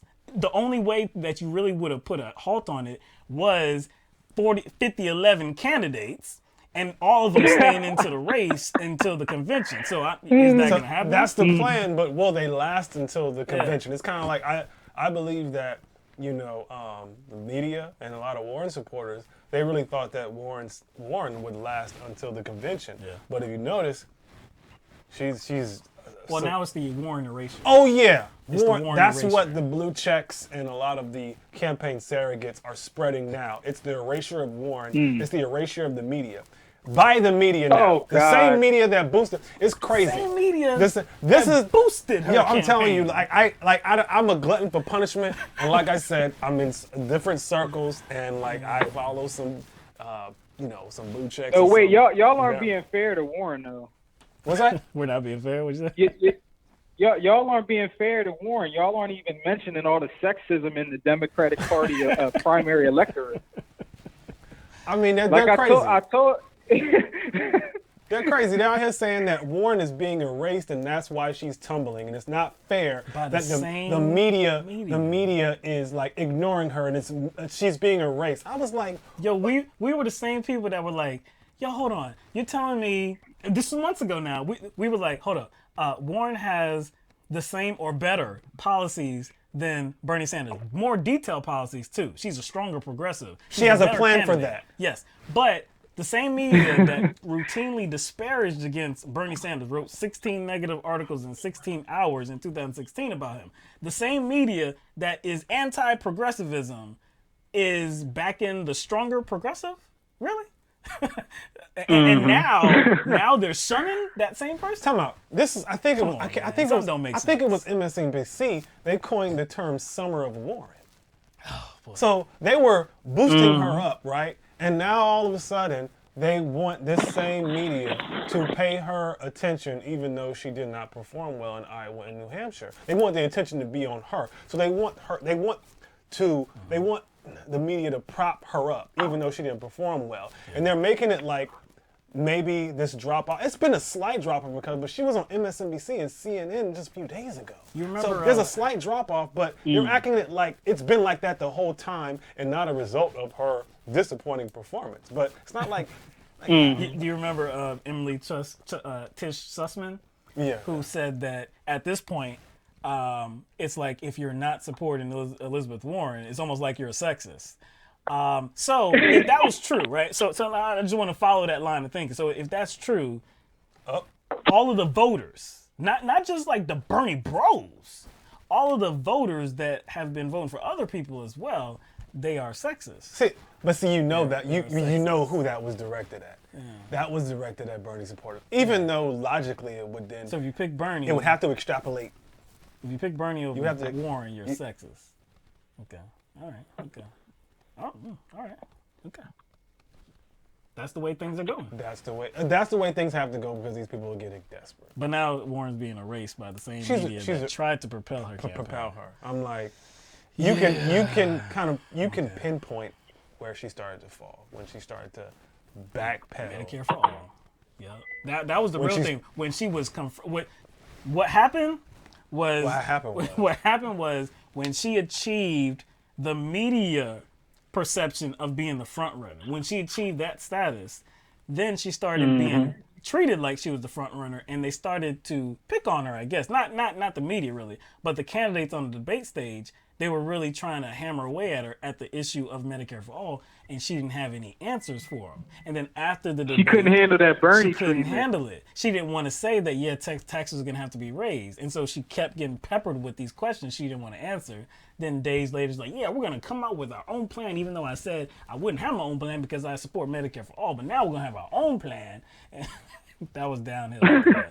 Downhill. It's like, oh, so sad. So sad. And again, it's all about, how much support does somebody have? And if you look at how many donors Warren has compared to Bernie Sanders, it's not even close. It's like they want to artificially lift her up. I'm like, if y'all are so mad that the media is erasing or not covering Warren enough and she needs more support, I was like, why don't you donate to her campaign? Why don't you get her more volunteers on the ground?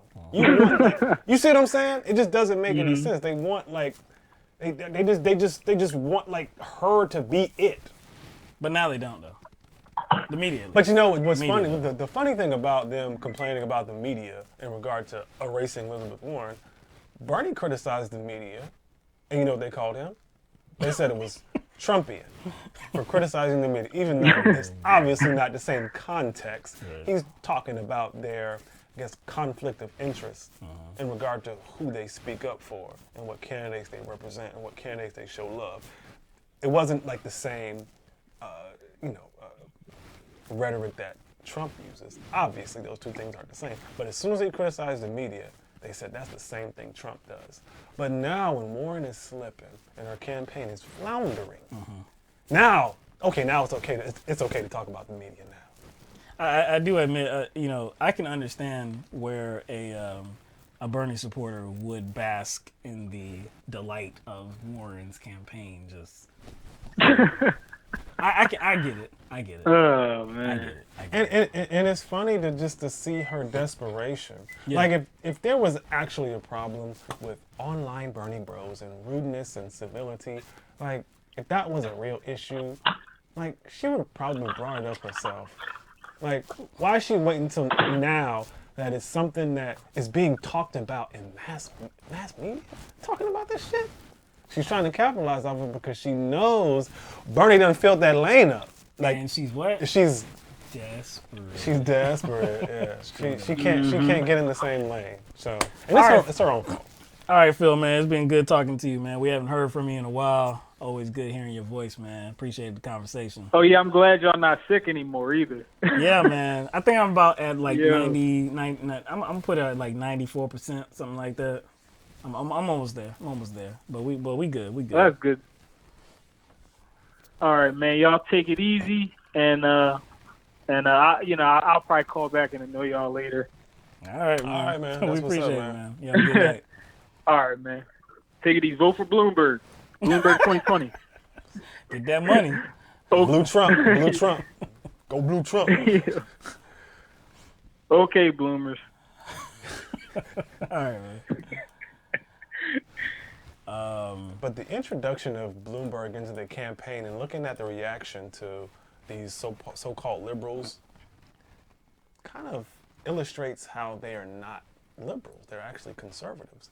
And quite possibly that could be why Bernie Sanders rubs them the wrong way and why the movement behind Bernie Sanders rubbed them the wrong way. Because it's like a self-actualization. Shit, we're not really liberal left. We're not really what we say we are. Yeah. I mean, imagine what the Democratic Party put forth a centrist in 2016, lost. Instead of actually combating Donald Trump and the Republican agenda, they decided to go more conservative and then lose. Imagine if that was to happen. And again, that's what they said has to happen. We gotta go closer. We gotta go closer to the center. Yeah. That's what they say has to happen for them. We have to be the Trump of the left, but like you said, like they always say, the Trump of the left is Bernie. It's Bernie. That's how you see. Again, they keep undercutting their point because on MSNBC, what have they been saying after Bloomberg entered the race? Well, you know what? He might be a good candidate because we need somebody just like the Republicans and just like Trump to beat Trump. I was like, wait a second. Haven't y'all been saying Bernie Sanders is like Trump and using that to disparage him and using that to discourage people from supporting him? So it's crazy, man. They undercut their point. I will say, in talking about like the whole, Bernie bro and, toxic behavior online and stuff like that. As far as the culinary union is concerned, like you said, you didn't see any of the stuff that you thought was toxic. I didn't see any of that stuff. I just went ahead and said, just assume that it's right, whatever. I didn't see it. But for me, I think a lot of people are the real topic, or I guess really, culture has changed. In 2020, it's not like it was in the early 90s or the 80s, 70s, and going back. Culture has changed. And especially young people and, 20s, 30s, 40s, and younger, they don't really accept bullshit like they did before. They really don't tolerate the bullshit like they did before.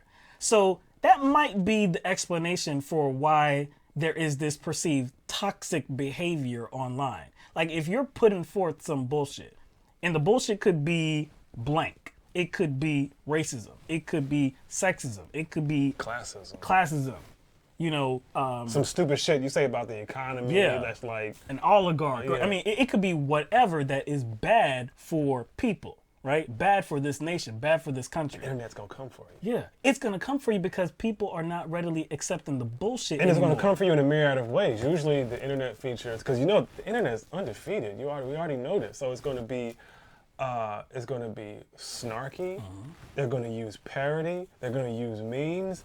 That's how people communicate, and that's how they get, points across. And a lot of people have not adjusted to that, and so it's like it bombards them, and they don't know how to deal with it. There's a change. There's a change. They don't. It's like, wow, hold on, man. We didn't do this like 30 years ago. It was like it was civility. You didn't say bad things about people. Also, we didn't have access to people like Jason Johnson on Twitter. We didn't have access to people like Soledad O'Brien. We didn't have access to people like Jennifer Rubin. We didn't have access to people like Chris Matthews or Chuck Todd or Rachel Maddow. Now you can directly communicate with these people on Twitter. Before you had to write a letter, and now and it wasn't returned. they can't take it. No. All these essentially wealthy media personalities and contributors who have a wide audience, millions of people they speak to every day, they get on Twitter now, or they get on social media now, and people have access to them and they can challenge everything that they say. And they're not used to that. It wasn't like that 10, 20 years. It wasn't like that 10, 20 years ago. But that's toxic behavior. That's toxic behavior. Yeah. That's the Bernie bro mentality. If that's Bernie bro mentality, it's going to persist. It's not just connected to the Bernie Sanders campaign. It's related to the culture of the world now. Like you said, times have changed, technology has changed. We actually have direct communication with these people that we have a strong objection to, and we can let them know it directly and immediately after they say some foolishness. That wasn't the case. It wasn't the case back in the day. So, I mean, if they're bemoaning our use of technology, don't use it. Get off of social media. If you can't take it, get off of it. If you can't take the criticism, get off of social media. We have, we appreciate our following, right? And of course, we always strive to have more. But with that, guess what it comes with? There's going to be people who push back on you because they don't disagree with whatever you say. With criticism. Guess what? If I don't want to be a part of a conversation, you know what I do? Get up out of it. I get up out of it. I say, man, this person is not going to listen. I say, whatever. I've said what I said, and I'm not going to whine about it.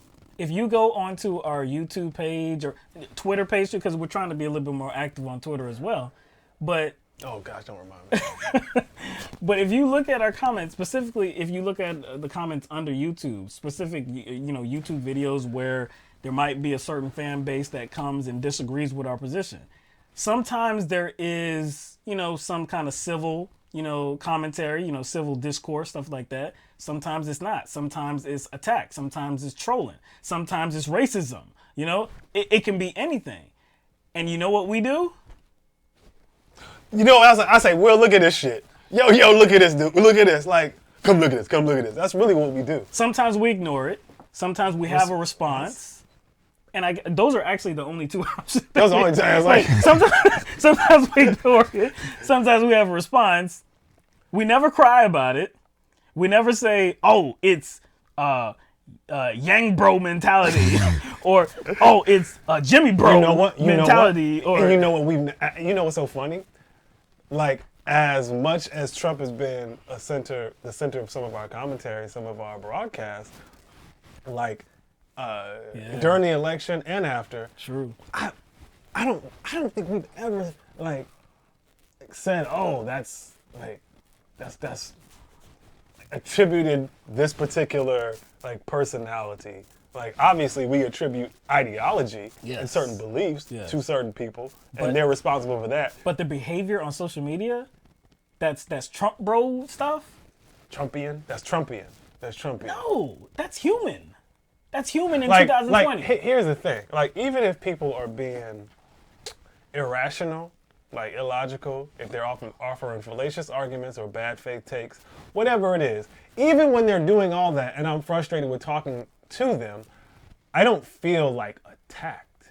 Even when the conversation is not going good. If it's just somebody I think is being obtuse or just not listening, it's frustrating. Yes, it is. But do I feel attacked? If nobody's doing some death threat or some antagonistic shit or like you said, racist shit, and even when it's not it's ugh, all right, whatever. Dude, do you know?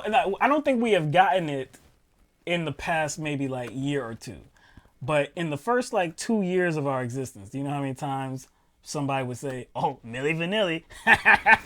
Oh God! Yo! Find a new reference, yo. That's when we was teenagers, man. No, earlier than that. Yeah, that's right. That's late 80s, or very early 90s, something like that. Be funny. Say that still's in the bag. That's still in your back pocket. In the bag? Yeah, you need to retire that. I'm saying. Retire that. Say something Predator. Say something like Predator. I'm say something funny. But what would it look like for us to be like? Dude, these. See, it's because of Trump. See, that's why they're being so toxic online, because of Trump. I would never say that. Now, I think that Trump does encourage certain things, but guess what? I would also acknowledge that he's encouraging certain things that existed before he arrived on this planet. Exactly. That's the difference. Human behavior, man, it does change. It does change, and with the rise of social media, with the rise of technology, you're going to get more of it. So again, if you can't handle it, get off of it. Don't be blaming people just because they oppose what you are as a person. And they have a strong opposition to it, and they will let you know. It might come off a little bit fierce because you have to understand the times that we're living in.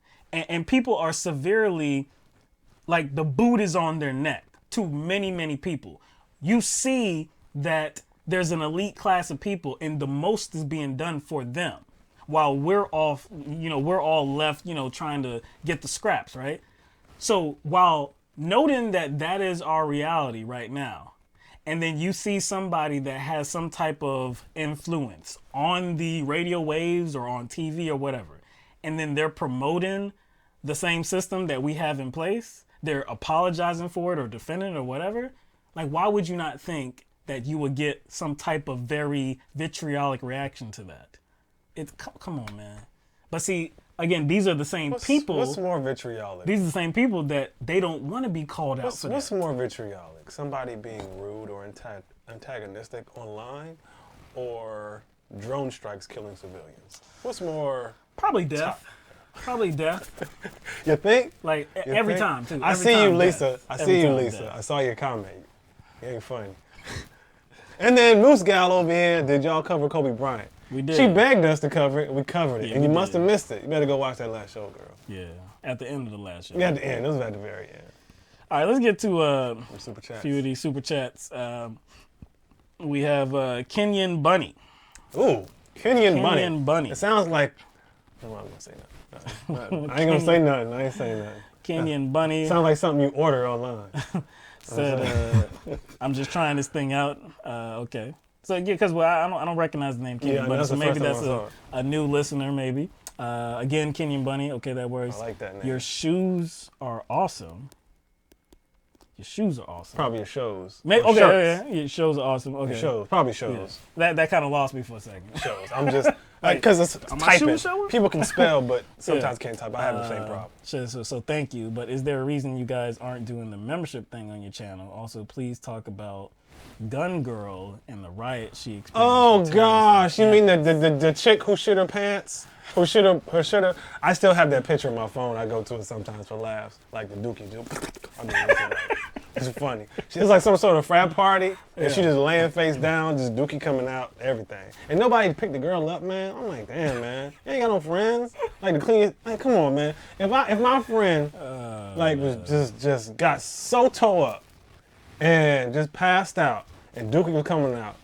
Like, you would hope that somebody. I'm a grown man saying Dookie. I don't care. Yeah. But I would hope that if I somebody got you. Somebody got me. The membership thing. I have to take another look at it, but I do recall. I think that is for if you have maybe a certain amount of subscribers. I'm not sure. Yeah, I'll take another look look at it. But yeah, I do remember looking into it at one point. Caitlin Bennett, that's her name. Caitlin Bennett. Oh, she is so whack and stupid. Yeah, I know. Yeah, she goes around harassing people. Again, she's another one of those people because we trying to get a reaction. She's trying to get a reaction. Often looks stupid. But then plays the victim when people react. Like, own your shit. Like, own who you are. Own your ideology. Own your position. Final Fantasy Draft. Please unban Rock Lee. I didn't mean to piss him off. I don't even remember banning the Rock Lee. If we did ban him. I don't know. Maybe he just stopped commenting. Yeah. Because, I know I didn't ban anybody. Kenyon Bunny, absolutely no excuses should be given. She's interviewing for president. Oh, this is Klobuchar. Oh, yeah. Not cashier at Target. She looks like she's ready to clobber her. She looks like she's ready to clobber her staff, though. She did. She gets. I'm telling you, she was like, "Yo, y'all better help me out." He's the president of Mexico. Usually. You know how I am with a Looking stapler. at y'all, right? You know how I am with stapler. It's like, man, after this interview, I'm gonna order a bunch of damn office supplies. Because y'all just didn't prepare me for this. Final Fantasy Draft, if Bernie sweeps Cali, he'll run away with the nomination. It's probably true. I don't know if he'll sweep it, but I do believe he'll get a large percentage of the delegates. Been out front, Warren, clobbering Klobuchar, sliding by. I like the last one. I like the sliding I like the by. last sliding by. That's pretty slick, man. Slick. See? Slick. Sliding slick, yeah. Victor Ortiz, newer generations aren't afraid to voice their opinions and they can now do it in real time. MSM don't have a monopoly on discourse anymore.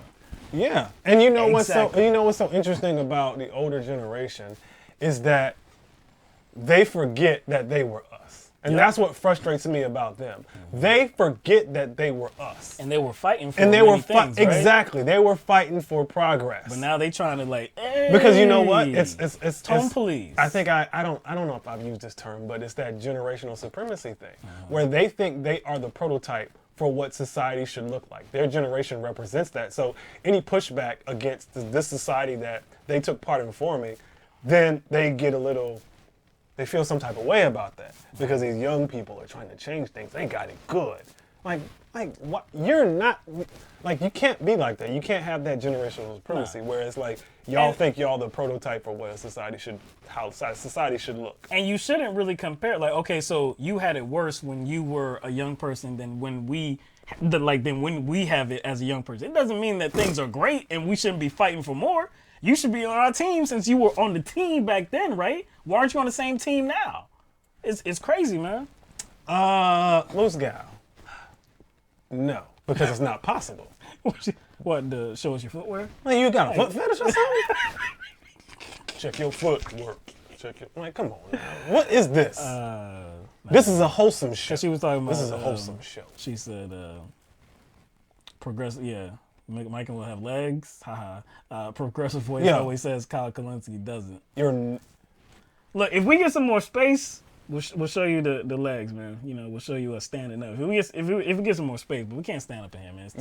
It's cramped up, and we can't stand. We can't do the show standing up and nothing like that. You really think we in like full gear up in this mug? Come on now. We don't ever show. Why would we be in full gear?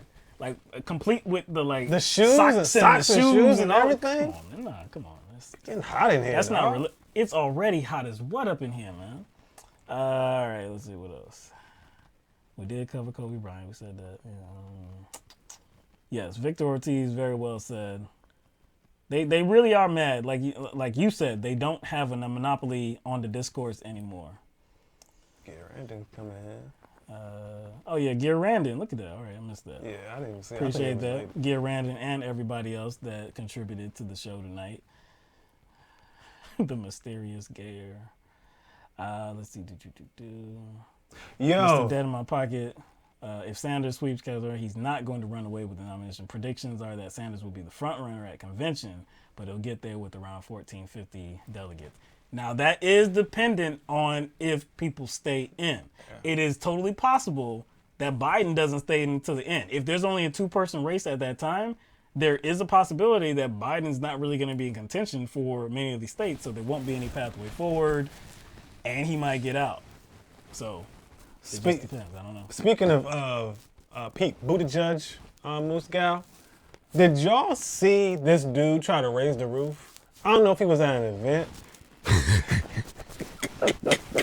You look that like brought you down. Did y'all see that? Did y'all see him trying to raise the roof? You know what? I can't even imitate it because it was so bad. I can't imitate how bad it was. And his face didn't make it better. And I'm like, did y'all tell him y'all gonna be raising the roof? First of all, no one raises the roof anymore. And if you're going to raise the roof, it's the easiest thing to do. Like, it's just going like this. In terms up and down. of dances in terms of the complexity of dances, that is probably one of the easiest dances you can do. You know what? I'm going with easiest. Yes. I'm going with easiest. I don't know if I can think of something that's, because even if you went back, like to the snake is harder. The snake is harder than the raising the roof. The Cabbage Patch is, or the Reebok is harder. Yeah. Just a little bit. Cabbage Patch, you have to. The twist? The twist is probably a little bit The twist, harder. you got to use the lower half of your body. Because you got to kind of. You got to use your arms, your back, and your hips, and your legs. Yeah, it might be a little bit harder. Yeah. The stanky leg? No, that's a little too hard. You could look stupid doing that. So yeah, that's no way. So again, there was some sort of event where, Buttigieg's campaign was there, and they were trying to hype people up, and they had signs and stuff, and they were trying to get him to raise the roof with everybody, and I'm like, yo, who are you trying to appeal to? The dance, well, it's not even a dance, right? But still, the move is raise the roof, and this mug didn't raise anything. He was, he was going like bouncing like he was, and this joker is not human. Like, and you should have seen the look on his face. He was like, am I doing it? Am I doing it? I was like, oh, God. I think he's an android. He's an android. Matter of fact, he's that android from Aliens. See, the ones that like, that movie Aliens, you know, they didn't tell him that the alien was on the ship, and he was supposed to preserve the alien to see what it would do to the rest of the crew. That's who, I forgot what the alien. Lisa got this in my head now. Teach me how to Dougie, but teach Pete how to Dougie. Teach Pete how to Dougie. Teach me how to Dougie. Yo, see? Like that. See, you should run the campaign. There's much better things. Like that, you just came up with that. And teach him how to Dougie. Man, that would have been so much better. Teach me how to than the damn high hopes dance. Teach me how to Dougie. Teach me how to Dougie. Teach me how to Dougie. That actually would have been hot. Teach me how to Dougie. Teach me. Look at that. You should be a part of the campaign. That hot. This one missed it. You can come up with better stuff in a damn broadcast chat. Oh my gosh. Man. These people get paid to come up with things, and they came up with raise the roof. Something that he couldn't even do. The high hopes dance. The high hopes. The high hopes dance, which is wow. Yo, what happened to that? It didn't catch on, I guess. Please went away. Please, I mean, just I hope I never see that again.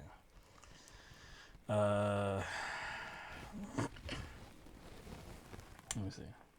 All right, I do want to point out one of our new patrons also. We got a new patron on patreon.com, Duke Maharney. And actually, that was a few days ago. That was last week, but I think I saw that after we got off the show last week on Thursday. So I definitely want to mention Duke. Thank you very much for being our newest patron on patreon.com. If anybody would like to join the team, it's very easy to do so. It's just patreon.com/LTMB. We appreciate all your support, whether you can contribute monetarily or not. We appreciate that you're here, just commenting, and if you call in and have a comment, share our videos, anything like that. We appreciate everything that you do for us. Okay? And also, definitely follow us on Twitter. These are our different individual Twitter profiles. Of course, the Let the Madness Begin Twitter profile is @LetMadnessBegin.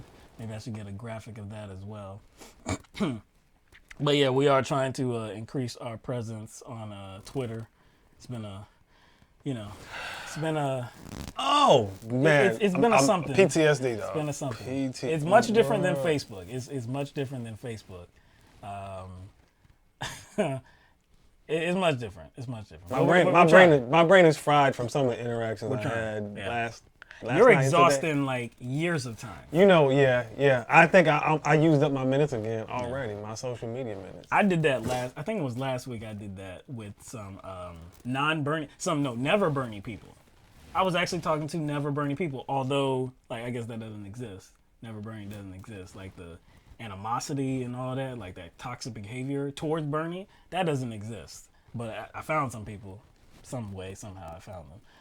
But yeah, and then they kept trying to, they kept tossing comments at me after the conversation was over. I'm like, I'm done with y'all. They kept going and kept going and kept going. I'm not responding. They kept going. I'm like, they're basically like, they're trying to create the Bernie bro they project exists. Yeah. They're against the Bernie bro. But they try to become the Bernie bro. Not just that they become the Bernie bro. Yeah. They're trying to evoke something in you. Yeah. You know what I'm saying? So you can respond a certain way to validate their already preconceived idea about who you are. They want you to react in a certain way so that they can call you out. But then they exhibit the same thing.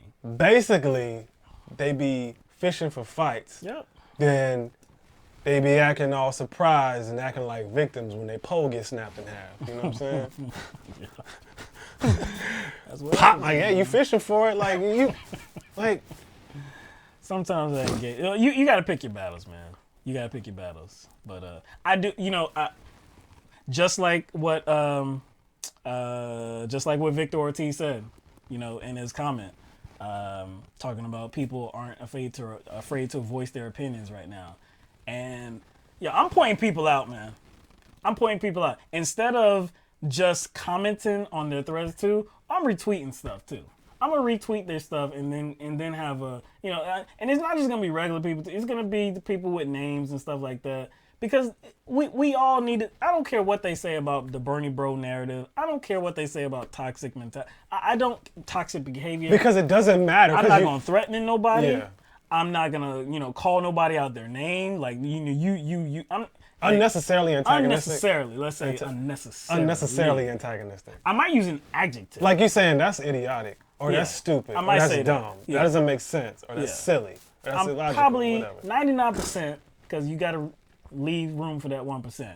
But 99%, I'm not going to call you outside your name. I'm not going to get like that vitriolic. Condescending, stuff like that. But yeah, I'm going to push back when it needs to be pushed back. If you say something stupid, if you say something that's disingenuous, especially if you have some followers that are actually paying attention to your stuff too, oh yeah.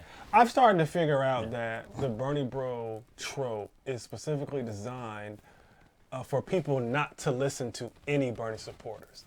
This one woman told me, no, it's just to describe a certain subset of rude Bernie supporters. I was like, did you ever ask yourself, why haven't the rude subset of all the candidates, why don't they have a name? Yeah, they haven't emerged yet. I was like, why, you never asked yourself that?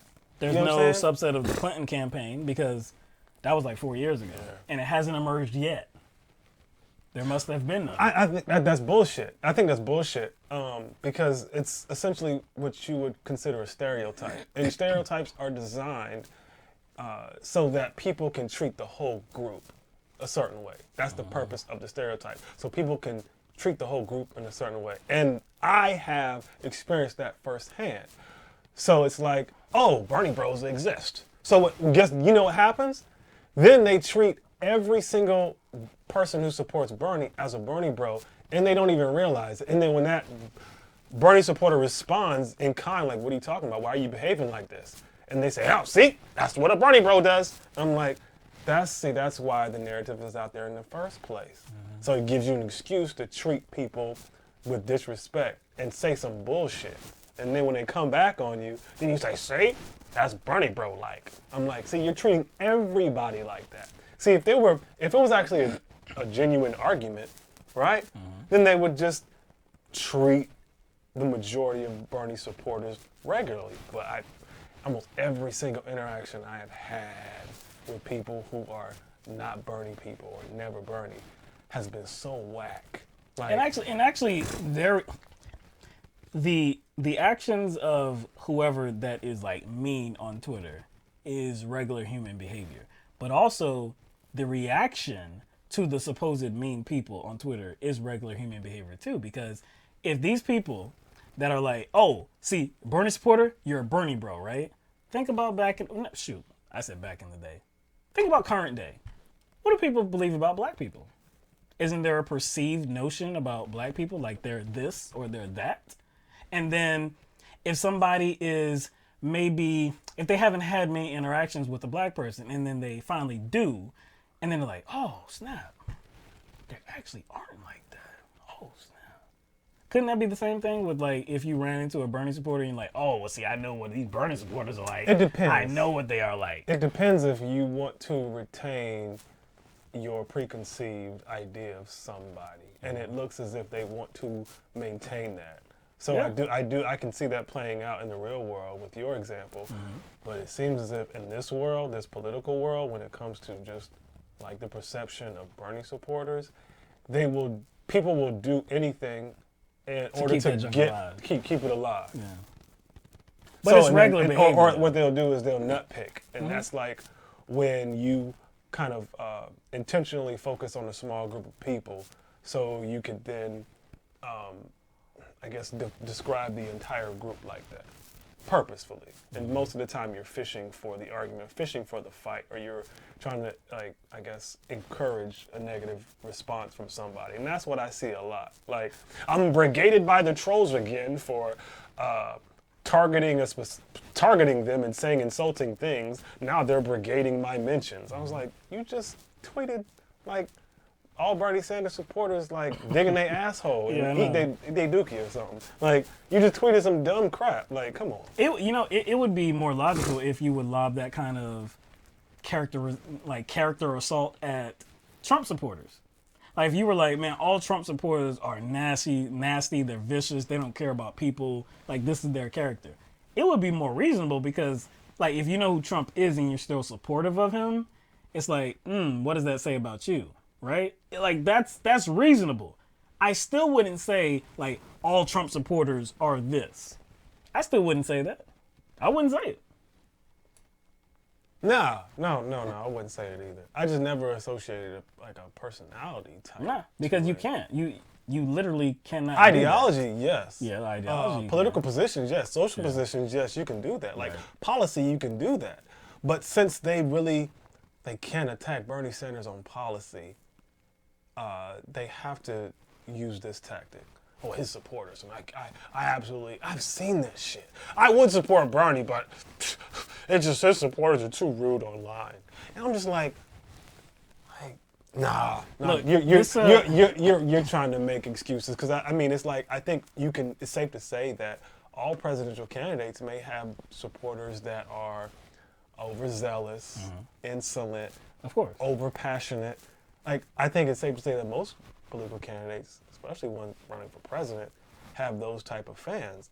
I think it's irrational to believe that one candidate, his supporters, are like uniquely toxic. That's just ridiculous.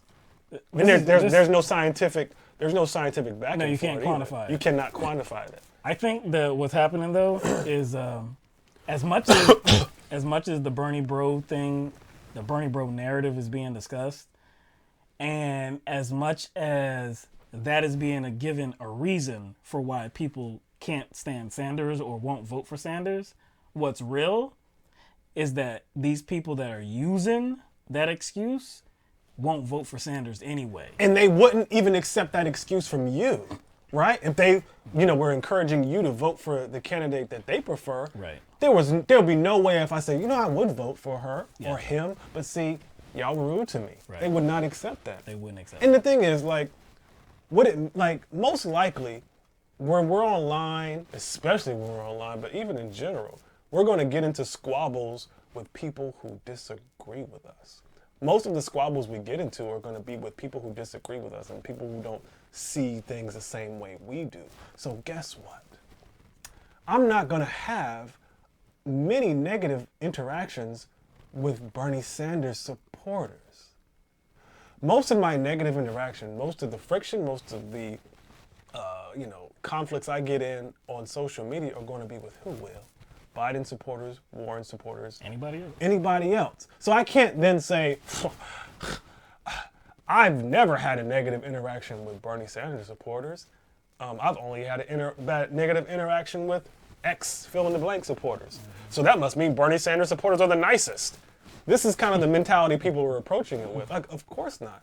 You're always going to think, the people who you support are the nicest because you agree with them. You're not going to get into squabbles. So it would mean nothing. It wouldn't be valuable at all if I said that. And Bernie Sanders supporters are the nicest. Of course, I think that. And it does mean nothing. And again, and seeing as though it's already the people that don't and won't support Bernie Sanders, guess what it's doing to the polls? Guess what this whole narrative about Bernie Sanders and the Bernie bros is doing to the polls? Nothing. And it's interesting because we talked about negative. The absurdity of the whole Warren being erased, that narrative. Well, what is Bernie bro doing, right? Yeah. Who is Bernie bro erasing? And not who was that erasing? But no, it's not the result. But the effort is to do what? Erase the that diverse coalition that does support Bernie, or to kind of throw a blanket over it. They're not being successful. Most of Bernie's supporters are actually women of color, and he has the most diverse support out of all the candidates. Again, it's the narrative. So it erases the women. It erases both women. It erases women essentially. This strategy is not working, and I don't think it ever was going to work because no matter how many people are on Twitter, not everybody's on Twitter. All these voters, not everybody uses Twitter that regularly, and they're not seeing all your claims of how Bernie Sanders supporters are uniquely, intolerant or vicious or whatever. They're not seeing it. A lot of voters are actually just listening to the candidates, and that's it. Listening to the debates, whatever. They're not talking. They're not being affected by you saying, "Oh, Bernie Sanders supporters are uniquely toxic and uniquely damaging to whatever." So it's not having a real effect. If it is having any effect, I would have to conclude that it's helping Bernie Sanders. Yeah, and if it's helping Bernie Sanders, and if it is having any effect, it's like you said, it's people who didn't like him anyway. Yeah. So the polls are not going to move based on that. You would have to get people that actually support Bernie Sanders to say, "Oh, damn, you know what? I'm a Bernie bro and I didn't realize it. I have to move off of this now. Have to correct my mistakes, even though I'm not, attacking anybody viciously on Twitter. The people in my movement are, so I can no longer be a part of this movement." I'm telling you, it's like Twitter is the most beautiful and hellish place. Oh yeah, it's crazy. You know what I'm saying? Yeah. Like you see the dumbest takes. I sent you a screenshot of a tweet of this chick. I don't think she's verified. But she said something about, I think she was relating it to stop and frisk or whatever. But she tweeted something. I don't know if I can find it. She says, "The most pressing question to me about Bernie right now is how central the bullying bros are and how many would be a part of Sanders' administration. My biggest question about Bloomberg is whether black communities, not white liberals on Twitter, think stop and frisk is disqualifying." So the second, I don't care about. Yeah. Part about Bloomberg, that might be right. But this chick is worried about Bernie bros being a part of his administration. This chick actually said that. Like, I'm worried about the Bernie bros and how many of them are going to be a part of his administration. This is the kind of shit. This is the kind of shit that's going down. Like that people are saying, like, with a straight face and being serious. And I was like, really? Yeah, man. Maybe he'll create like a whole new government agency that consists of Bernie bros only, certified Bernie bros. Yeah. You know what I'm saying? Maybe it's a whole government agency. I can see Maybe that can be a part of his the federal jobs guarantee. The Center for Bernie Bro Policy and Promotion. Yeah. The CBBPP. Let's see how many Bernie bros we can get inside the administration. Yeah. Because Bernie's all for that. Yeah, he's all for that. Been out front, if you look at polls upside down, Bernie losing. It said Delaney number one. Swole Laney. Swole Laney. See, he missed an opportunity. He missed an opportunity, man. He could have been Swole Laney, man. And then Teach Pete how to Dougie. Teach Pete how to Dougie, man. You got some. Teach Pete how to Dougie. Got some. Dog, man. He missed it. That's actually nice. That's actually pretty good, man. He could actually got some. I don't, because I believe it was people on TikTok that were making fun of the whole High Hopes dance. I think they were. Yeah. I don't know if they would have made fun of that. No, they wouldn't. They were like, "Oh snap!" It's kind of hot. Yeah, I like that. That junk actually flows. Yeah. All right, we're gonna get out of here. Debate tomorrow night. I don't know what time it is. Probably either 8 or 9 Eastern Standard Time at least. We'll be watching, and we will have some analysis for you on Thursday. Again, appreciate everybody that dropped by tonight. Looks like we still have a lot of people in here. Again, y'all stuck around. Yeah, I don't know man. why. We just just spitballing right now. A lot, I saw who said it. Who said it? Belky Hernandez. You guys should have a bigger platform. Yes, we should. I believe so too. I do believe so. I second that notion. Yeah, we second that notion. But yeah, we appreciate everybody. So we're gonna get out of here, and we hope you do come by on Thursday. It'll be the same time, 7 p.m. Eastern Standard Time. If you would like to add something to the conversation, we usually do that at the end of the show around 8:30, 9 o'clock, something like that. If you don't, please engage in the chat area. We try to read as many comments as we can, especially if they're pertinent to something. Moose Gal, thank you for mentioning Trump, those pardons. We're not going to really talk about it. Maybe we'll talk about it a little bit tomorrow. I mean, not tomorrow, but Thursday. But yeah, Trump did make some pardons. Pardoned the former 49ers owner, Eddie DePardolo Jr., and also the former Chicago Blagojevich? mayor? No, governor.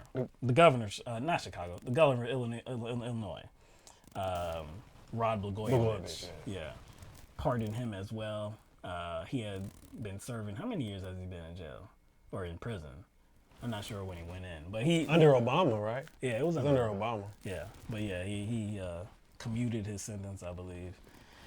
So he'll be going home soon, I guess, if he's not already home. But anyway, more of the elite, having a voice, having a chance to go home. I wonder if anybody else does show sympathy. He does show sympathy. Commutation. He shows sympathy. He does show sympathy for those certain people. His wife was doing the most, going on Fox News, trying to advocate for his release. Democrat. Trump made sure to point that out, too. This is a Democrat. Okay? Just doing the right thing here. Whatever. Don't mean nothing to me. Anyway, again, debate tomorrow night. Hopefully we will see Bloomberg answer some tough questions. Hopefully. Hopefully. If he is not made to answer some tough questions, believe we will have much to say about it. All right? You know the fix is in, man. Oh, you know. Especially, he's been getting probably the most attention out of the candidates. Yeah. And he's new. So he would have to get some question because, again, he's the new face. So it just would make the most sense if he did. And you know what? Actually, doesn't matter what subject it is. He has already talked about it before. No matter what the subject is, he has already talked about it before. There's a lot of material. Yeah. So, they're going to talk about healthcare. And so if they talk about healthcare, then his past comments on healthcare are going to come up. If they talk about education, his past comments on education are going to come up. If they talk about criminal justice reform, his past comments and actions are going to come up. If they talk about climate change, it's all over the place. So if they don't address those things like they have addressed with, seems to be everybody else. And they got a lot of catching up to do, again, because he just got in. They got a lot of catching up to do. Because they got to inform the voters. They got to inform the voters. We'll see if that takes place. They have a job to do. So anyway, we're going to be out. We will see you all on Thursday night. Until then, have a good night. Have a good Wednesday. See you in a couple days, all right? Peace out, everybody.